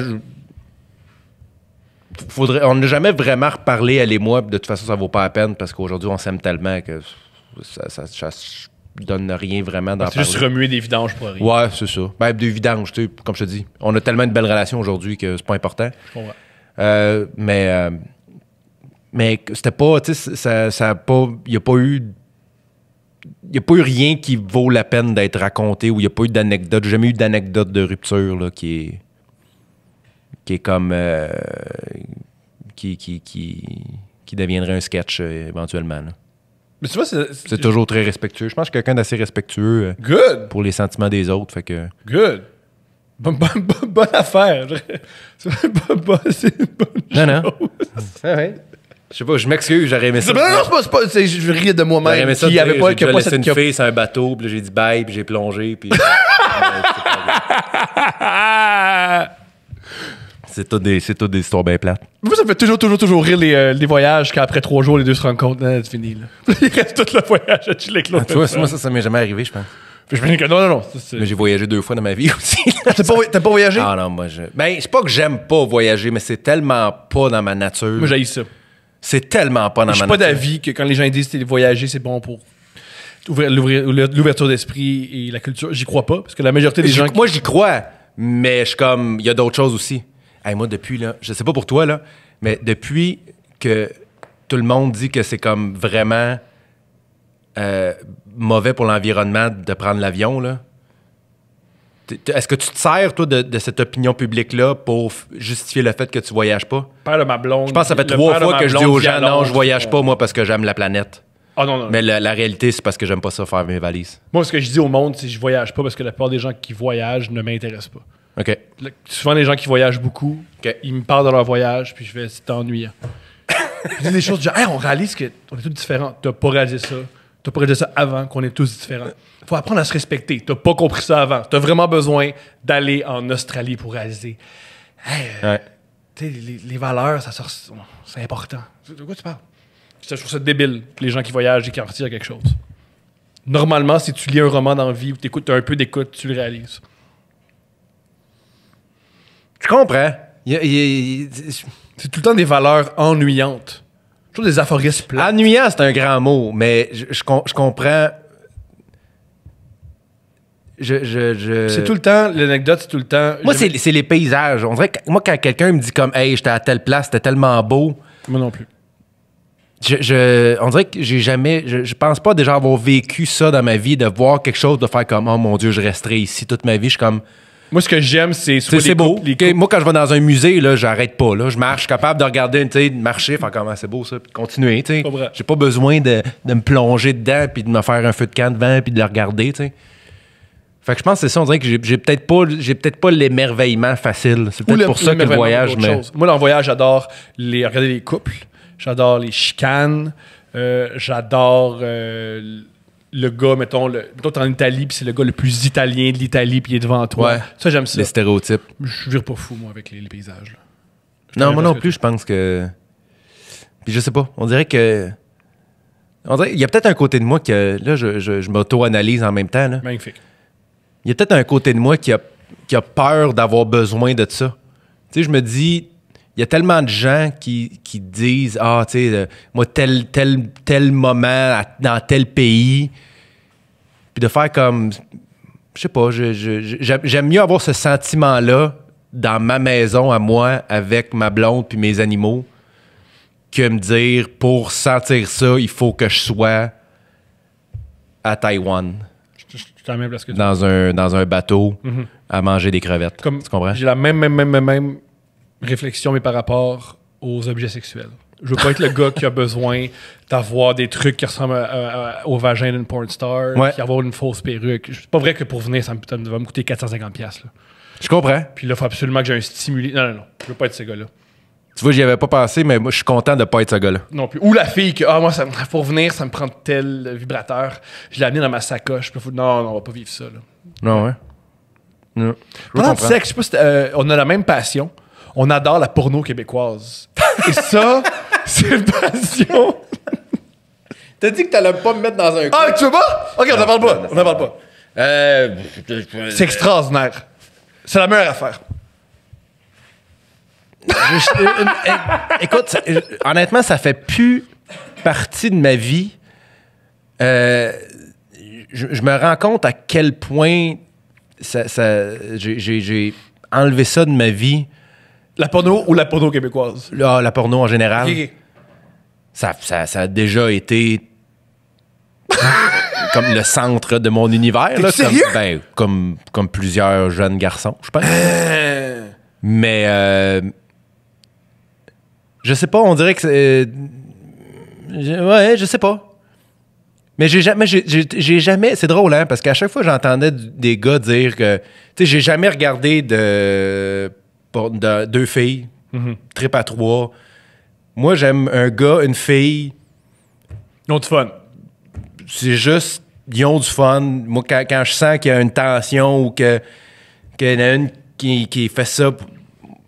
Moi, si c'est comme deux personnes qui aimaient fourrer et qui ont fait part ta caméra parce que ça m'excite, moi, j'avais pas de problème avec ça. Puis je sais pas pourquoi... je me rappelle pas déjà avoir parlé de porno québécoise avec toi. Oui, en tout cas, je m'en souviens. Et je me rappelle, j'avais dit que j'aimais la porno québécoise. Puis je pense qu'on t'aimait ça toi aussi. Puis ça me faisait beaucoup rire. On avait chacun une compagnie favorite. T'es sûr que c'est avec moi, là, que Convaincu. tu Convaincu. parles? OK. Moi, j'adore la porno québécoise. Je trouve la porno québécoise fascinante. Ça, je trouve ça fascinant. Je trouve ça Je fascinant. vais t'avouer que si je t'ai déjà dit ma compagnie ou mon site préféré, je pourrais pas te dire c'est lequel. Je comprends. Ça devait être une phase. Des fois, moi, je passe sur des phases de même. Comme là, c'est la guerre du Vietnam, je suis là-dessus. Là. T'es sur la guerre du Vietnam. Mais oui, comme je te dis. Ah, je t'ai pas dit ça? Oui, tu m'as dit Oui, ça, mais tantôt. parlons-en un peu. Non, parlons un peu de... Ça s'en va de nulle part. Pas grave. Parlons un peu de la guerre du Vietnam. Qu'est-ce qui te fascine dans la guerre du Vietnam? Oh, rien. Rien? Non, mais rien à la base. Mais quand j'ai entendu des gens parler de ce documentaire-là, moi, j'aime ça me plonger dans quelque chose. Ça, tu sais, j'aime ça. Tu sais, hier, justement, ma blonde agent de bar, elle volait toute la journée, elle revenait juste la nuit. Fait que là, je me suis dit, j'ai rien d'autre à faire. Fait que je me lève le matin, je me fais du café, puis j'écoute le documentaire jusqu'à temps qu'elle revienne. C'est ça qui est arrivé. J'aime ça, moi, faire comme... Juste me plonger dans quelque chose. C'est un documentaire qui est fascinant, que j'ai pas terminé encore, mais à date, c'est captivant et traumatisant en même temps, à quel point... Tout le monde a perdu. Moi, c'est une des rares guerres où tout le monde a perdu. Mais il y a beaucoup de choses. Mais parce que ça te fait réaliser plein d'affaires par rapport à... La guerre, pour moi, c'est tellement primaire, tu sais, chez l'être humain, que ça te fait réaliser qu'on a beaucoup le même comportement dans plein d'autres aspects de notre vie. Mais ce documentaire-là, puis c'est long, là, comme je te dis, c'est 10 épisodes d'1h30. Là. Mais c'est... Puis même, c'est fait long. Il y a des longs plans, il y a des longs zooms. Pas tant. Ah ouais? Pas tant. Mais Ken Burns, c'est pas... Ouais. Ça coupe pas vite, là. Ben, moi, je trouve pas ça lent. Je trouve pas qu'il y a des longueurs. Mais il te laisse le temps de comprendre. Puis il te laisse le temps, oui, d'absorber. D'absorber, comme tu d'absorber les informations. Puis, mais c'est juste... ce qui est plus fascinant, c'est de voir à quel point les soldats qui se rendaient là-bas, aux États-Unis, ils disaient tellement comme on était à une semaine de gagner. Là. Pendant tout ce temps-là, t'es comme, garde, dans une semaine, c'est fini. Là. Fait que les soldats arrivaient là-bas en se disant, moi, dans 3 semaines, je suis parti d'ici. Puis là, ils arrivaient là, puis ils se faisaient dire, non, tu comprends pas, là. On se fait démolir, là. Ça va pas du tout, là. Puis c'est là qu'ils réalisent à quel point leur gouvernement leur a menti, mais comme du début à la fin. Mais c'est très profond aussi comme documentaire, là. C'est au-delà de... Tout... Il parle aussi beaucoup de... Du côté vietnamien aussi. Oui. Mais c'est vraiment, c'est très exhaustif, là. Moi, je trouve ça... À date, j'ai pas fini, comme je te dis, mais pour l'instant, je trouve ça... Du même gars, moi, j'avais capoté sur le documentaire sur la guerre civile américaine. Son premier chef-d'œuvre à ce gars-là, c'est sur la guerre civile américaine. Puis chaque épisode, c'est une année. C'est fascinant. Fascinant parce qu'à l'époque, il y avait aucun moyen de se divertir. Ouais. Alors, tout le monde lisait et écrivait. Alors, tu as beaucoup de lettres. C'est fascinant. À écouter, c'est vraiment trippant parce que t'es plein de grandes... Un soldat, par rapport, écrivait comme Denis Laferrière. Fait que c'est vraiment cool à écouter. Ah ouais, hein? C'est vraiment chouette. Puis t'as Abraham Lincoln, qui est pas pire. Là. Il y a 3-4 phrases de fun. Puis moi, à chaque fois que je vois des documentaires, là même, quand je vois ou même des documentaires sur des gens, je suis fasciné par toutes les images... Tu sais, dans ce documentaire-là du Vietnam, tu sais, t'as des conversations téléphoniques entre le président et le secrétaire à la défense, tout ça, tu sais. Puis j'avais pensé à ça l'autre fois. Je me disais, hey, si un jour, là, ils veulent faire un documentaire sur moi, là, honnêtement, après 17 ans, il n'y a plus d'image de moi. Il y a comme, je sais pas comment ils feraient. Parce que je conserve tellement... Moi, je suis fasciné par... T'as un documentaire sur un chanteur ou sur un acteur, puis là, ils lisent des affaires de son journal intime, ou tu sais, c'était le documentaire sur Kurt Cobain, où t'as comme... Ouais, ils ont fait des dessins animés, tellement que t'as des dessins, ils les animaient. À chaque fois que je regarde ça, non seulement ça me fascine, mais en même temps, non seulement je me dis, mais mon Dieu, que je documente pas ma vie, puis que j'ai aucune...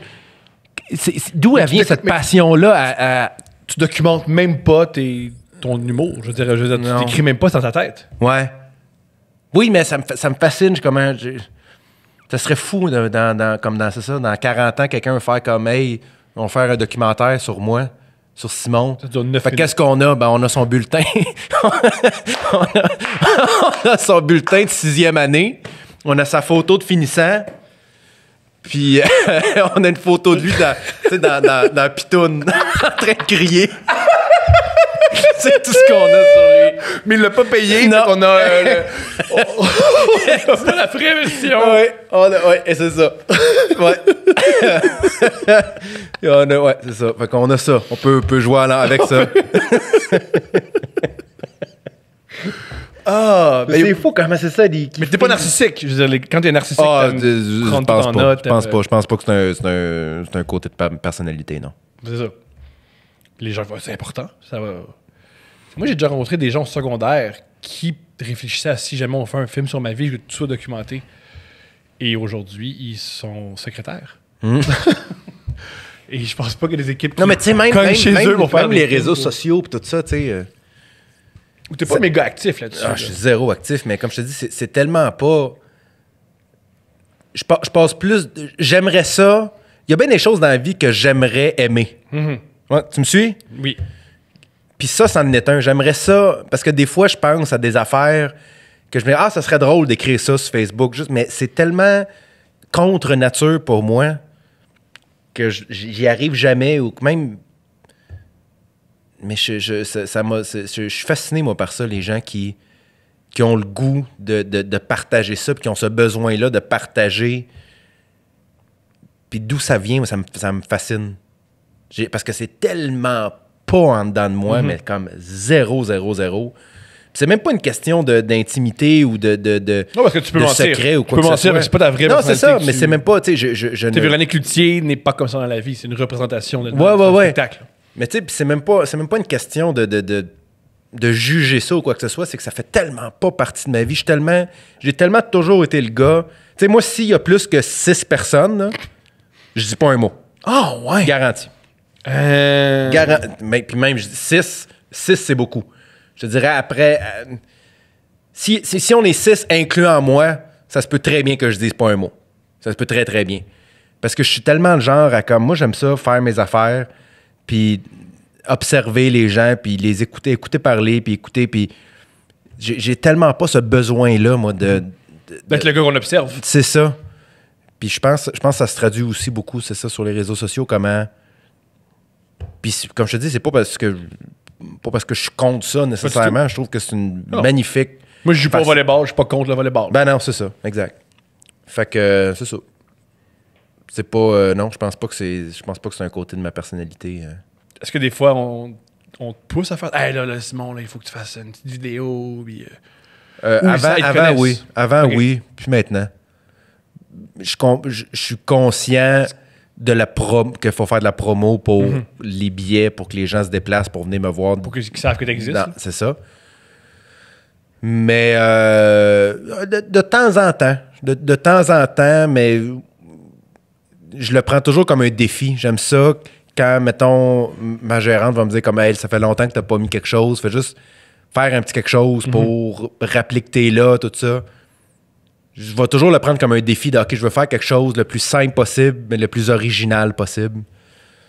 Fait que de temps en temps, ça m'excite un peu de faire comme, OK, il faut que je fasse quelque chose. Mais c'est tellement pas dans ma nature, mais 0. Puis ce qui est cool là-dedans, c'est que je connais beaucoup de gens qui ont le même discours, sauf qu'ils croient qu'ils sont damnés. Je peux pas devenir artiste parce que je dois être bon sur les réseaux sociaux. Ouais. Puis toi, t'es quasiment jamais sur les réseaux sociaux, puis ça se passe extrêmement bien. Là. C'est super. Oui, ben moi je suis content de ça. Honnêtement, c'est facile en rétrospective parce que j'ai été chanceux qu'il y a quand même un numéro qui s'est partagé énormément sur les réseaux sociaux qui fasse. T'es bon. Je connais bien du monde. Oui, non, je sais. Ils veulent pas faire de réseaux sociaux, ils veulent pas faire de story. T'es pas sur scène, puis tu fais moi ta place, je ferai des stories. Ouais. Mais j'ai l'air... Aujourd'hui, j'ai l'air du gars qui fait comme moi, j'en ai pas eu de besoin. Mais t'as eu besoin, je veux dire, il y a un truc devenu viral. Ben oui, c'est ça.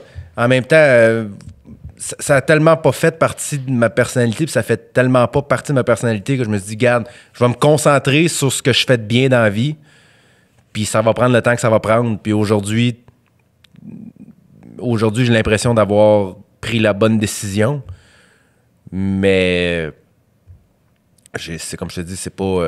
j'ai jamais craché là-dessus. Là. C'est juste, je me suis dit, garde, j'aime pas ça, faire ça. Moi, j'aime pas faire ce que j'aime pas faire.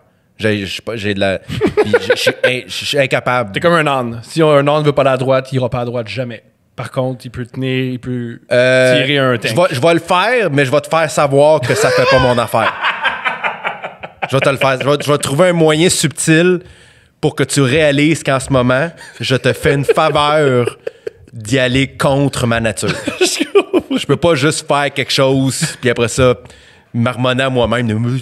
Je suis un peu bébé là-dessus. T'as fait la première partie de José Hood. Qu'est-ce que t'as appris de cet homme-là? De cet humoriste, de cet homme-là? Est-ce que tu trouves que tu ressembles à ce gars-là? Est-ce que... Parce que je crois que vous êtes devenus amis. Là. Oui. Quoi que j'ai appris? J'en ai trop appris pour faire la liste. Mais je pense que la chose numéro 1 que j'ai appris, ou en fait que j'ai réalisé en côtoyant Louis-José, c'est que chacun a sa méthode de travail.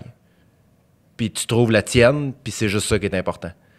Parce que Louis-José, moi je me rappelle, puis je sais qu'il y a plusieurs humoristes de ma génération qui ont cette image-là.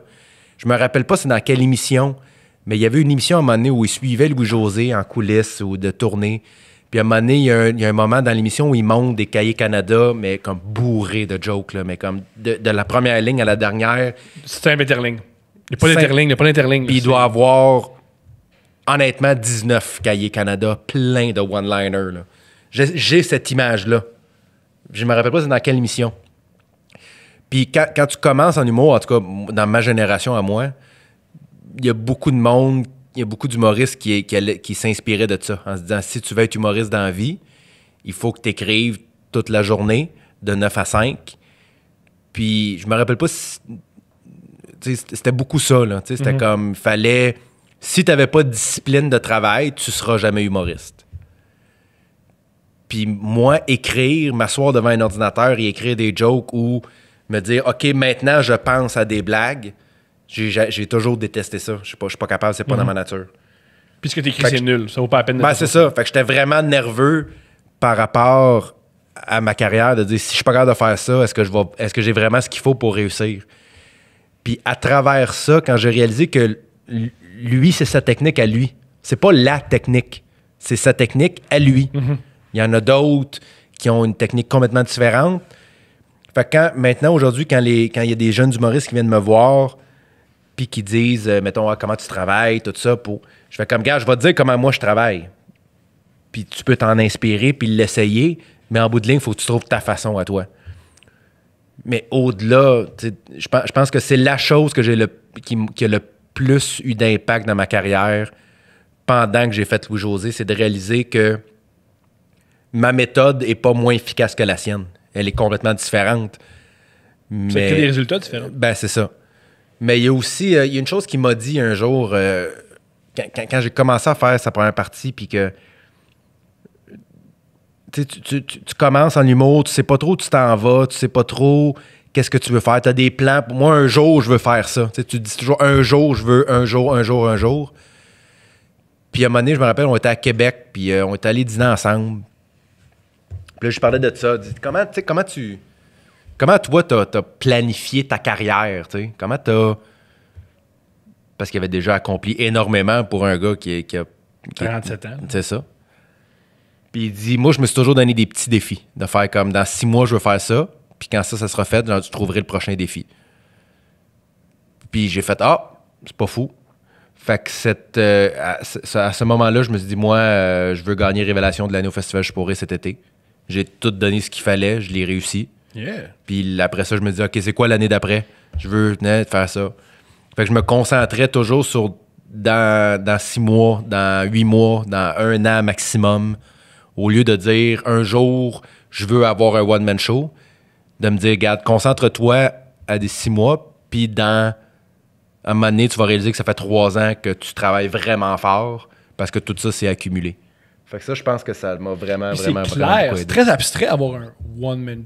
Plutôt abstrait et long, tandis que révélation de l'année, le chemin est un peu plus clair. Ou Ouais. avoir une demi-heure. Ben, c'est ça. C'est ça, dans parce que là, un ça an, devient ou- très concret. Puis tu arrives avec un. T'arrives avec c'est ça, un but qui est très rapproché, puis tu peux voir rapidement L'évolution. l'évolution. Tu sais, Good. c'est ça. C'est un truc que vous pouvez aller voir avec Guillaume Wagner et Simon Cohen, vous analysez des spectacles d'humour. Je trouve ça génial dans le podcast de Guillaume. C'est quoi selon toi? C'est quoi selon toi les shows d'humour qui t'ont le plus marqué, puis encore aujourd'hui, ils te font rire et ou les analyses, puis tu reviens? De partout dans le monde, on parle? Qu'est-ce que tu veux? Moi, je sais que j'ai appris la comédie en regardant, en downloadant sur Napster des routines de shows américains. Là. OK. Fait que moi, je viens toujours à ça. Toi, c'est quoi tes... C'est des phases. On dirait qu'il y a plein de. J'aime beaucoup. Il y a des shows qui m'ont marqué que j'aime regarder de temps en temps juste pour le fun ou juste pour revoir les subtilités ou pour redécouvrir certains des shows qui m'ont vraiment marqué.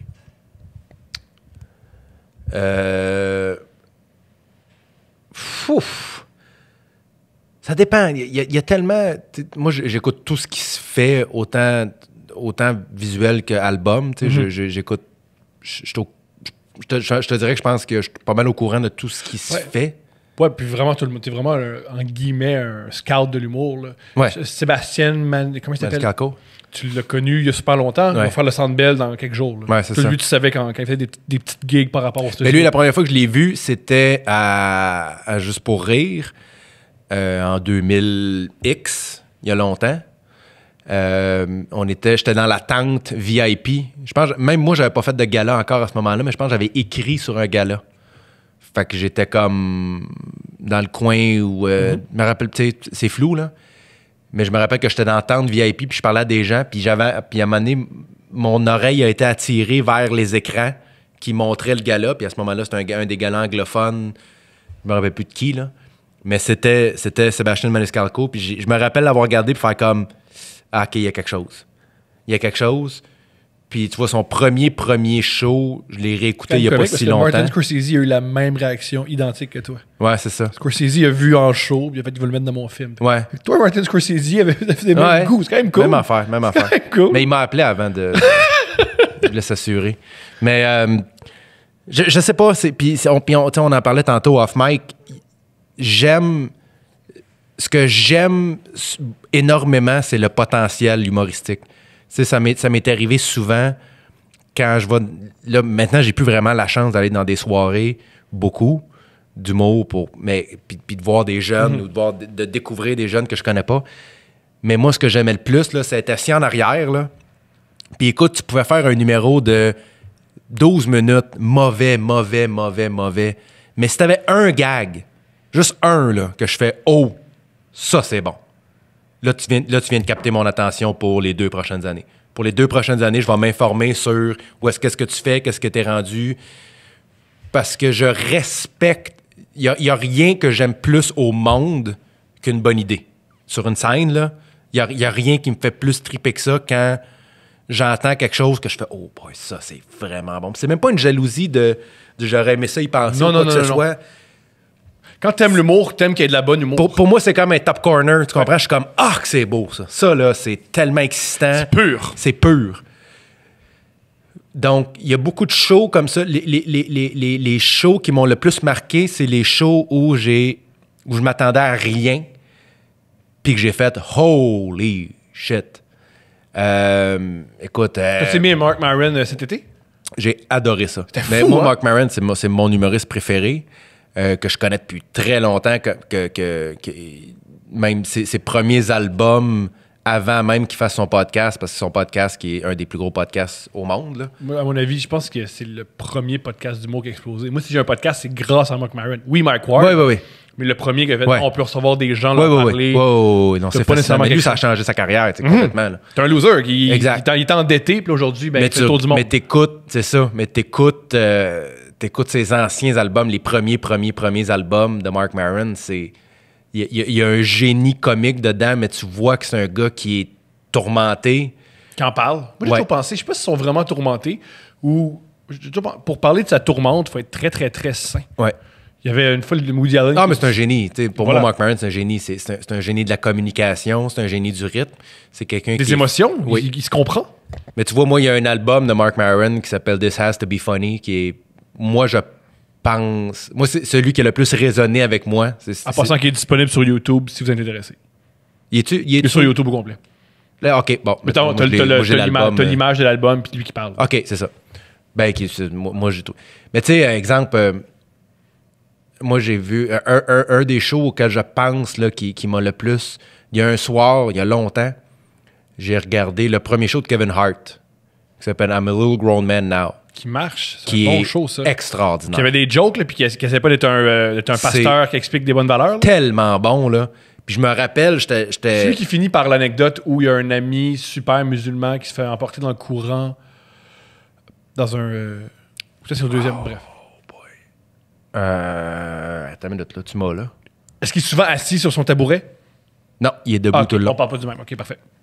Non, I'm a Little Grown Man Now, il y a un pied de micro. Il y a un pied de micro tout le long du show.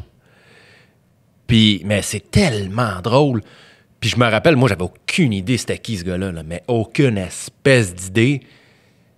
Puis quand je l'ai vu, j'ai fait... Tu sais, c'est ça, là, tout le long, il y avait une couple de bits là, que j'étais comme... Des fois, c'est juste une phrase, là. Tu dis une phrase que je fais ça, là. Pour écrire ça, il faut avoir énormément de talent. Mm-hmm. Est-ce que ton talent va se développer à une carrière fructueuse? Qui sait? Mais pour faire ce que tu viens de faire là, c'est comme, tu sais, quand on regarde, on en parlait tantôt aussi, le hockey, mettons, il y a des joueurs qui vont faire une feinte à un moment donné, que tu vas faire... Si tu es capable de faire ça, c'est parce que tu as énormément de talent. Maintenant, est-ce que tu es prêt à mettre l'effort, la passion, le temps? Mais si tu es capable de faire ça, il y a quelque chose. Puis moi, je vois la même chose dans certains humoristes. Maniscalco, c'était ça la première fois que je l'ai vu. Kevin Hart, qui, selon moi, aujourd'hui, a perdu son shine. Là, mais il fait moins d'humour. Il fait beaucoup de... C'est trop gros, mané, là, c'est ça. Mais pas juste ça. Dans ce dernier spectacle, c'est pas vraiment de l'humour, c'est des conférences. Ouais, c'est ça. Exact. C'est l'important, c'est s'aimer, puis ce qui a le droit de faire ça, mais ça pour moi, c'est pas ça de la comédie. Là. Sinon, mais c'est ça, moi, dès que je découvre... Tu sais, il y avait sur Netflix, il y avait l'émission de stand-ups là, où tu avais plein d'humoristes qui faisaient comme une demi-heure. Mm-hmm. Là. Il y en a deux, moi, là-dedans, qui m'avaient vraiment, vraiment, vraiment frappé. C'était Dan Soder puis Nate Bargatze. Lui, il a pas de sens. C'est Guillaume Wagner, une fois qu'il avait publié sur Facebook, j'ai découvert. Nate. Ouais. Là, il a sorti un special complet sur Netflix l'année passée ou il y a 2 ans.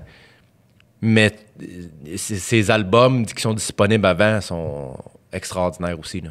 Il y en a un, je pense, qui s'appelle Yell by the Clown. C'est très, Yell très... by the Clown, oui, parce que son père est clown. Son père est clown. Son père est clown? Ouais. Il est hallucinant, ce humoriste-là. Mais moi, c'est ça que j'aime. Je trippe tellement à découvrir un humoriste des fois plus tard dans sa carrière, puis après ça, d'aller écouter tout ce qu'il a fait avant.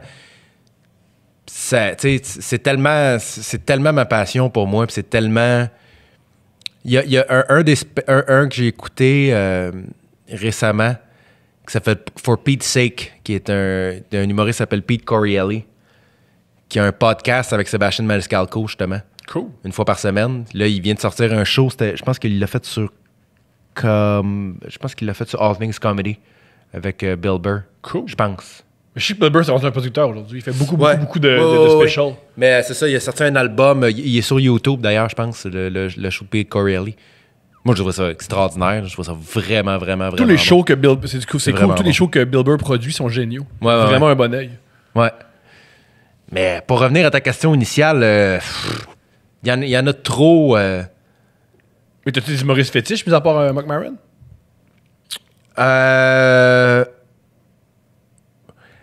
Moi, le premier humoriste américain qui m'a vraiment fait rire, c'est Dane Cook.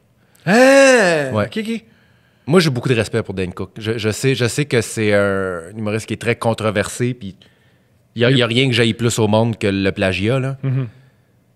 Mais encore là... Mais je pense honnêtement que ce gars-là l'opinion publique a eu raison d'un énorme talent en humour. Je pense que Dane Cook, ça reste... Oui, les bits, quand tu les écoutes, ça ressemble à Louis C.K., sauf qu'il y en a beaucoup qui sont 100% originaux et qui sont aussi très, très drôles. Oui. Moi, je trouve ça plate. Je pense que c'est un gars qui avait... Je pense que Dane Cook, pour l'écouter encore aujourd'hui, j'ai écouté tout ce qu'il a fait, même ça marche encore. Oui, il y a un numéro génial dans un de ses spectacles où il explique quand tu trompes ta blonde ou ton chum, comment tu te sens, quand tu te sens mal par rapport à l'autre personne, c'est vraiment, vraiment réussi, puis il est fin. Moi, je trouve qu'il y a beaucoup, beaucoup, beaucoup de talent. Moi, c'est lui-même qui le dit. Mon problème, c'est que j'ai trop fait de comédie à la télévision, puis j'ai voulu devenir une star du cinéma, puis tout ce que je faisais, c'était nul. Par contre, sur scène, il est génial. Quand on rit de lui, c'est souvent ce qu'il faisait dans les films et dans les séries. Il était pas bon. Il faisait des comédies définitivement, ce qu'il faisait en dehors de la scène était vraiment pas bon. Mais c'est devenu, je sais pas, à un moment donné, c'est comme devenu un peu... c'est devenu un meme, là. C'est ça. C'est devenu populaire de pas l'aimer. Mm-hmm.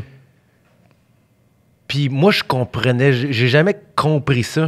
Moi, je l'ai toujours... Comme je te dis, le plagiat, pour moi, c'est autre chose. Là. Ça, c'est comme... C'est un débat autre. C'est un crime moral. C'est ça. C'est un débat autre. Pour ce qui est de... Il y a beaucoup de monde, il y a beaucoup de gens qui reprochaient qu'ils faisaient des sons, qui faisaient... Moi, ces sons, ils me font rire, là. Je sais pas. Oui. Je comprenais pas pourquoi... Il fait pas juste des sons, ça avance le récit. Ben oui. Ça aide. Moi, j'ai toujours beaucoup aimé Dane Cook, puis j'ai jamais compris pourquoi les gens chiaient dessus. Puis à mon avis, c'est un des rares... Au-delà du plagiat, comme ça dit. Pour moi, le plagiat, c'est inacceptable. C'est un des rares que ça a rapport qu'il fasse... Madison Square Garden, parce que lui, il court partout sur scène, il est gros. Ouais. Un gars assis sur un tabouret qui fait Madison Square Garden, à quoi bon? Je comprends pas pourquoi, à part le trip d'ego. Lui, par contre, je sais pas si tu connais l'histoire de quand il a filmé le show à Madison Square Garden. Rough Around the Edges? Ouais. L'anecdote, c'est qu'il n'y avait pas de matériel. Et il a dit à son gérant, trouve des caméras, trouve une équipe qui va me filmer ça, je m'en fous. Même si c'est du monde de college, on s'en fout. Parce que soit je vais me péter à la gueule, soit ça va être la performance de ma vie, et c'était la performance de sa vie. Ouais. Parce qu'il a improvisé, je pense, 60%. Il a fait MSG, Madison Square Garden, pas le matériel. Pas assez de minutes. Ah ouais, hein? Ça a donné un de tes meilleurs shows. Ouais, c'est ça. C'est ça. Moi, ça, c'est... Moi, j'aime le travail. J'aime... Moi, l'impro... C'est des trucs qu'il réfléchit dans son char pendant 3 ans. C'est le temps de sortir. Je sais. Mais moi, j'aime les humoristes qui arrivent vraiment avec du matériel poli. Moi, l'impro, dans le moment, ça vient me chercher. Mais moi, ce que j'aime, là, c'est un bit vraiment travaillé, bien écrit. J'aime le travail qu'il y a en arrière de ça. Fait que moi, ça Même Dave Chappelle dans Limousine qui voit un bébé qui vend de la drogue. Ouais, c'est ça. Mais... Fait que c'est ça, moi, Dane Cook, ça a été aussi le premier humoriste américain que j'ai vraiment suivi. Parce que c'est un pionnier c'est un pionnier des réseaux sociaux aussi. Dane Cook, ça a été le premier à avoir un MySpace puis un YouTube. Puis, on est riait de lui, il prend les adresses courriels des gens dans la salle. Ben, c'est ça. Ben, quand il revenait à Boston. Ben, c'est ça. Voilà. Exact. Quand j'ai découvert Marc Maron, j'ai trouvé autre... J'ai vraiment... Ça m'a ouvert sur une façon de faire de l'humour qui me rejoignait aussi énormément. Louis C.K. Tu peux le réécouter? Moi, je peux le réécouter en passant. Non, moi, je peux le réécouter, pas de problème. Même si, ironiquement, c'est le roi de la joke de viol. Et c'était un violeur. Mais oui, mais d'un côté, pour... Honnêtement, j'ai ce débat-là avec moi-même depuis que c'est arrivé, toute cette affaire-là. Puis on dirait que juste parce que je sais pas comment je file par rapport à ça, je vais juste faire comme, regarde, on va le tasser. Je me rappelle pas avoir réécouté quelque chose de Louis C.K. depuis les événements. Puis même pas, je le sais pas. Je sais pas comment réagir. C'est la première fois de ma vie qu'un artiste que j'aime vraiment énormément fait quelque chose que je suis comme ah, dude, pour vrai, là. Tu sais, il y en a que c'est simple, là. Tu sais, R. Kelly, j'ai jamais trippé dessus, là. Ou Polanski, tu fais j'écouterais pas le pianiste, puis c'est ça, c'est pas un effort pour moi de ne pas écouter du R. Kelly, tu comprends? Non, mais c'est vrai! Non, mais c'est ça pareil! Mais Louis C.K., c'est le premier que j'ai fait. Ah, man, pour vrai, là. J'avais hâte à ton prochain, là. Puis là. Puis c'est drôle parce que pour écouter aussi énormément de podcasts américains. Puis c'est un sujet de prédilection. Il n'y a pas un podcast qui n'en parle pas. Ben, c'est ça. Puis c'est beaucoup ça, Parce que Joe Rogan a 1 heure de podcast là-dessus. Ben non, c'est ça. Puis Chappelle, il en parle dans son dernier show. Il dit, tu sais, c'est un bon ami à moi, là. C'est un très, très bon ami à moi. Puis c'est la première fois de ma vie qu'il y a un artiste que j'aime profondément, puis chez qui je me... Au-delà de que j'aimais son art, il me touchait, ce gars-là. Je me reconnaissais dans ses affaires. Il venait profondément me chercher. C'est un ami. Moi, je croyais vraiment que c'était un ami. C'était quelqu'un qui influençait ma vie. Ouais. Puis là, d'apprendre ça, tu fais « Ah! Fuck! » Fait que, tu sais, je suis tiraillé par rapport à ça.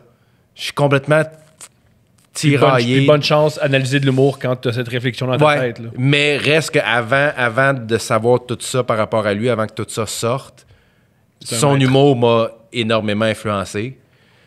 C'est ce qui me fait rire des gens. J'observe beaucoup ça dans les clubs. J'entends des humoristes dire « fuck Louis C.K. » fuck Louis C.K. Tu les vois sur scène, puis tu fais « ben, pour un gars que fuck Louis C.K., t'as pas les mêmes manières, les mêmes angles, les mêmes... Ouais. Je trouve que cet homme-là il y a un impact sur la comédie au niveau moléculaire. On le voit partout dans tous les clubs dans l'hémisphère nord. Ah ouais, ben c'est ça, c'est comme se débarrasser de Michael Jackson, c'est impossible. Parce que si tu te débarrasses de Michael Jackson, il faut que tu te débarrasses de tout ce que Michael Jackson a influencé. Pense qu'on va écouter de la musique inuit. Tout ce qui n'a pas influencé, c'est les Inuits. C'est à peu près tout. Ouais. Les Inuits, plutôt. Ouais. Mais sinon, il faut que tu te débarrasses de plein d'affaires. Ben c'est un bon point. J'avais pas vu ça comme ça. Puis en effet, ça a des tentacules dans ben des affaires. Mais c'est ça. Fait que, mais au-delà des États-Unis, moi, pour revenir, mettons, au Québec, moi, Jean-Marc Parent m'a toujours fasciné, mais comme un talent... Les gens sur scène, c'est l'exemple parfait. C'est ça. Un talent de communicateur, mais comme... qui exceptionnel, puis j'avais... c'est juste un autre niveau. C'est comme, il y a des gens comme ça qui sont à un autre niveau. C'est drôle parce que je parlais de ça il n'y a pas longtemps. Je parlais d'Yvon Deschamps avec ma famille. J'étais souper chez mes parents l'autre fois. Puis je me rappelle pas comment on s'est mis à parler de lui. Puis je disais comme quoi, moi j'ai travaillé sur plusieurs émissions de télé où des fois, il fallait que j'écoute des archives d'Yvon Deschamps. Puis ça m'avait frappé à quel point, dans les années 60, t'avais Gilles Latulippe à côté qui disait comme « Hey, m'a te conté une joke, les seins vont tomber. Ah, je te l'ai déjà conté. Ouais. » Puis à côté, t'avais Yvon Deschamps qui était impliqué socialement, qui avait un recul par rapport à sa société, par rapport à sa génération, qui avait une façon de l'exprimer qui a tellement bien vieilli. Puis tu fais « OK, c'est un autre niveau. » Tu sais, c'est au-delà... D'ailleurs. C'est Jimi Hendrix. C'est Jimi Hendrix. C'est un autre C'est Jimi Hendrix. C'est jouer d'un instrument comme personne. C'est ça. Au-delà de la légende, c'est juste quelqu'un qui était juste... C'est juste autre chose. Il flotte aussi. C'est autre chose. Ouais. Puis tu regardes principalement tous les autres humoristes de cette génération-là qui étaient un peu plus, des fois, plus vaudeville ou plus... c'est des gars de cabaret qui prennent des jokes américaines qui le font en français. C'est du cabaret ou du vaudeville de Olivier Guimond qui déboule des marches pendant 25 minutes, j'enlève rien, là. Mais t'as lui à côté qui a inventé le monologue, qui a trouvé une façon de parler, d'aborder des sujets. Il a fait un numéro sur le syndicalisme. Ouais. C'est ennuyant, le syndicalisme. Les gens qui vont à des rencontres syndicales n'ont pas de fun. Lui, il y a un 10 minutes sur le syndicalisme qui est touchant puis le fun, que tu sois pour ou contre, t'aimes, mais pour des raisons différentes. C'est hallucinant. Ça n'a pas de sens. Mais c'est ça. Puis il y en a qui disent « Oh, on peut pas faire l'humour d'Yvon Deschamps aujourd'hui parce que t'as pas son talent. » Non, c'est ça. C'est autre chose. Toi, dis pas nigger. Lui, il peut, pas toi. C'est pas pareil. T'as pas la sensibilité. Lui, il peut, il y a une raison. C'est complètement autre chose. Puis j'ai toujours été fasciné, moi, par ça. Les ovnis. Ouais. Les espèces d'albatros, espèces de trucs qui sortent, qui n'ont pas vraiment rapport. C'est ça. Dans le jeu, j'ai toujours pensé que Jim Carrey, c'était ça. Jim Carrey, dans le jeu comique, à la télévision, au cinéma, il est tout seul là-dedans. Non, c'est ça. C'est juste des talents autres. Ouais. C'est juste... Souvent, ces hommes-là ou ces femmes-là, ils souffrent beaucoup. Il y a beaucoup de souffrance. Tu regardais le documentaire sur Robin Williams? J'ai pas aimé ça, mais oui. Qu'est-ce que tu veux dire? T'as pas aimé ça? J'ai trouvé que c'était pas un très, très, très bon documentaire. Moi, à mon avis, le meilleur documentaire qui est sorti dans cette année-là sur les humoristes, c'est Judd Apatow qui fait un documentaire sur... le nom m'échappe, malheureusement. Celui qui a fait Larry Sanders. Judd Apatow a fait un documentaire sur son mentor. Je me souviens plus son nom, malheureusement. C'est un gars qui a... je me souviens plus, malheureusement. Mais c'est un documentaire sur un homme qui a fait le Larry Sanders Show, qui a inventé un peu briser le quatrième mur, le postmodernisme. C'est vraiment réussi. Ouais, je le vois pas, là. Mais je trouve que c'est un documentaire très, très normal que bien des gens auraient pu faire. Pour moi, c'était comme une musculographie des 90. Ah, définitivement. C'est plus un hommage qu'autre chose. Là. Ouais. C'est plus un hommage qu'un documentaire. Mais reste Oui, que de voir, de voir la détresse en arrière d'un génie comique, c'est autre chose aussi. Là. C'est ça. Il y a des gens comme ça qui sont juste à un autre niveau, qui sont exactement faits pour ce médium-là, qui est de parler, de faire des jokes pour aborder des sujets. C'était fou. C'est juste ça. C'est comme... C'est autre chose. Le gars, c'est Gary Shandling. Gary Shandling, OK. Ce qu'il a fait, c'est qu'il a pris les... il a fait c'est vraiment pour les junkies d'humour. Ça dure 3 heures. Il y a 2 épisodes, et c'est sûr, il a pris ses journaux intimes. Mais ce que j'aime dans le documentaire de Gary Shandling, c'est que ça montre ses côtés extrêmement négatifs. Ouais. Ça parle aux gens qui ont fait de la peine. Ça parle à quel point il était triste. Tandis que le documentaire de Robin Williams, ce que moi j'y reprochais, c'est que c'était un documentaire qui était vraiment un hommage. C'était un documentaire très très beau. Il a le droit, puis c'est une bonne affaire. Mais c'est pas génial. À mes yeux, c'est pas génial. Oui. Non, je comprends. Faut que tu fouilles, faut que t'ailles fouiller. Ça fasse mal. Faut que des moments où tu fasses oh. Ouais, ben, je suis 100% d'accord avec toi. Ce que j'aime des bons documentaires comme ça, c'est justement quand à un moment tu fais ah, fuck. Voilà. Le documentaire sur Kurt Cobain, la dernière demi-heure, c'est hey, en passant, on admire tous un homme sur l'héroïne manipulateur. L'homme qu'on admire, là, c'était aussi un grand manipulateur qui faisait des tentatives de suicide un peu pour se venger de sa blonde. Oh! Ouais. Là, puis c'est drôle, après le documentaire de Kurt Cobain, ça m'a pris 6 mois à écouter sa musique. Parce que c'était teinté de... J'aimais pas ça. J'étais pas à l'aise. Ah ouais? Ouais. Le bout aussi où tu vois un gars sur l'héroïne avec un bébé, puis tomber sur son bébé. Tu fais, ouais, peut-être pas. Là, je me rappelle pas si j'ai écouté le documentaire sur Kurt Cobain. Je pense que oui. Mais la musique, c'est tellement un monde que je connais pas, mon gars, là. C'est pour ça que j'adore ça. Je comprends rien. J'ai aucune idée comment faire, ni... T'écoutes-tu beaucoup de musique, toi? Toujours la même depuis que j'ai l'âge de 14 ans. Fait que oui et non. Okay. J'ai beaucoup de minutes de musique, mais toujours la même. OK. Pas beaucoup de... moi, c'est fou comment, des fois, il y a un classique, mais comme classique qui va passer à la radio, là, puis je vais faire comme c'est qui? Puis une personne qui va faire comme tu me niaises, là. Je suis comme non, je te jure, je sais pas c'est qui. Bon, ben, c'est les Beatles. Ah, OK. Je te jure, je suis tellement mauvais. OK, je passe niveau. Je n'ai absolument aucune culture musicale. Ben moi, je suis... Zéro. J'ai une personnalité génie en neb, c'est-à-dire que je sais plein d'affaires, mais je sais rien. Je sais la surface de plein de choses. Et j'approfondis dans d'autres choses. La musique, mais je suis très... dans un party, je connais telle chose. Tu me demandes qu'est-ce que ça te fait vivre, qu'est-ce que ça veut dire, je l'ignore. J'ai juste retenu des choses et je le répète. Comme un je suis très perroquet. Comme moi avec la guerre du Vietnam. un peu. J'ai hâte, là. J'ai tellement hâte là, de faire semblant là, que j'ai étudié ça. Mais ça revient souvent, ça, dans ton humour, que des fois, tu te sens inadéquat avec des gens très, très, très cultivés. Ouais. Toute ta vie, ça a été ça, ou... Ben, comme je te dis, je pense que ça vient beaucoup de mon frère, qui est quelqu'un d'extrêmement cultivé, puis qui l'a été très, très jeune dans sa vie. Mon frère, très rapidement dans sa vie, s'est mis à citer des poètes ou citer des... Wow. Parce qu'il lisait beaucoup, il s'informait beaucoup. Fait que ça a toujours été... je pense que ça m'a toujours piqué dans mon orgueil un peu de voir à quel point moi... À part la lutte puis les épisodes de Friends, il n'y a pas grand-chose que je peux te citer, là, tu comprends? Fait que... Je pense que ça a toujours fait partie un peu de ma vie, à quel point je suis pas quelqu'un. J'ai réalisé que je suis pas quelqu'un de très intéressé. Je suis pas curieux, moi, dans la vie. Je suis très peu. Je vais être fasciné, mais pas curieux. Mais t'aimes aller au fond des choses. Aller au fond des choses, ça prend un effort. Parce que des fois, tu te dis, je veux pas m'embarquer là-dedans parce que c'est trop long. Peut-être pour ça que tu te dis, les Beatles, oh mon Dieu, ils ont fait 10 ans de la musique, faut que j'écoute tous les Beatles, fuck it. Par contre, tu peux tout savoir de l'Ultimate Warrior à WWE, tu y vas. Peut-être, honnêtement, qu'il y a ce côté-là de moi qui est comme... Tu vois le travail c'est tout d'abord. ou rien. Voilà. C'est tout ou rien. Peut-être. Mais...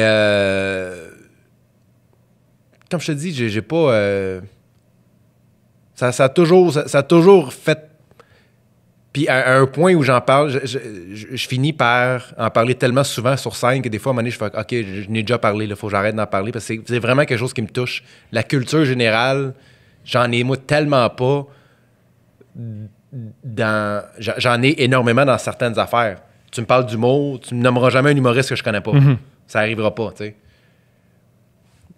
Mais en même temps, j'ai accepté que moi, c'est ça mon champ d'expertise. Mais en histoire, c'est pas ma force. Fait que, par contre, musique, le Vietnam, ça s'en vient. le Vietnam, ça La guerre du Vietnam, on en parle souvent. La guerre du Vietnam. Si t'as des questions, tu m'y poseras. Mais jusqu'en 68, par exemple. Parce que je suis rendu après 68. Je te laisse 2-3 jours. 54 à 68, qu'est-ce que tu veux savoir? Yeah! Ben moi, j'ai adoré ça. Avant de partir, j'aimerais... Ouais? Karaoké? Il est 3h05. Yeah! Juste avant de partir, juste mentionner... tu m'as beaucoup inspiré. Puis tu es une des personnes qui m'a le plus, sans le savoir, encouragé à faire de la comédie. Parce que je sais, les premières fois que je montais sur scène, puis que j'avais une période où j'étais, est-ce que je lâche l'écriture humoristique ou je fais de l'humour? Je faisais des open mic des fois au bordel, puis tu venais toujours me dire, lâche pas, t'es drôle. Puis c'est fou ces encouragements-là, comment ça m'a aidé. Ah, mon Dieu. Tant mieux. Ça m'a énormément aidé. Avoir su, j'aurais fermé ma gueule. Non, mais tant mieux, je suis content. Je pense que c'était une des premières personnes qui me dit que ce que je lui ai dit lui a fait du bien. Je te jure. Okay. Énormément. En général, le monde vient de me dire, tu sais que la première fois que je t'ai vu, tu m'as dit que je devrais pas faire du mot. Je suis comme, non, je me rappelle pas. Pas avec moi. T'as toujours Ok. été fin avec moi. T'as toujours été super fin et drôle. Et super gentil. Tant mieux. Ouais, vraiment. Mais je suis content, puis je suis content que tu fasses ça, puis c'est une belle plateforme pour toi. Puis si tu veux que je revienne, me revenir. Donc, quand tu veux. Quand tu veux. Plaisir. Yeah!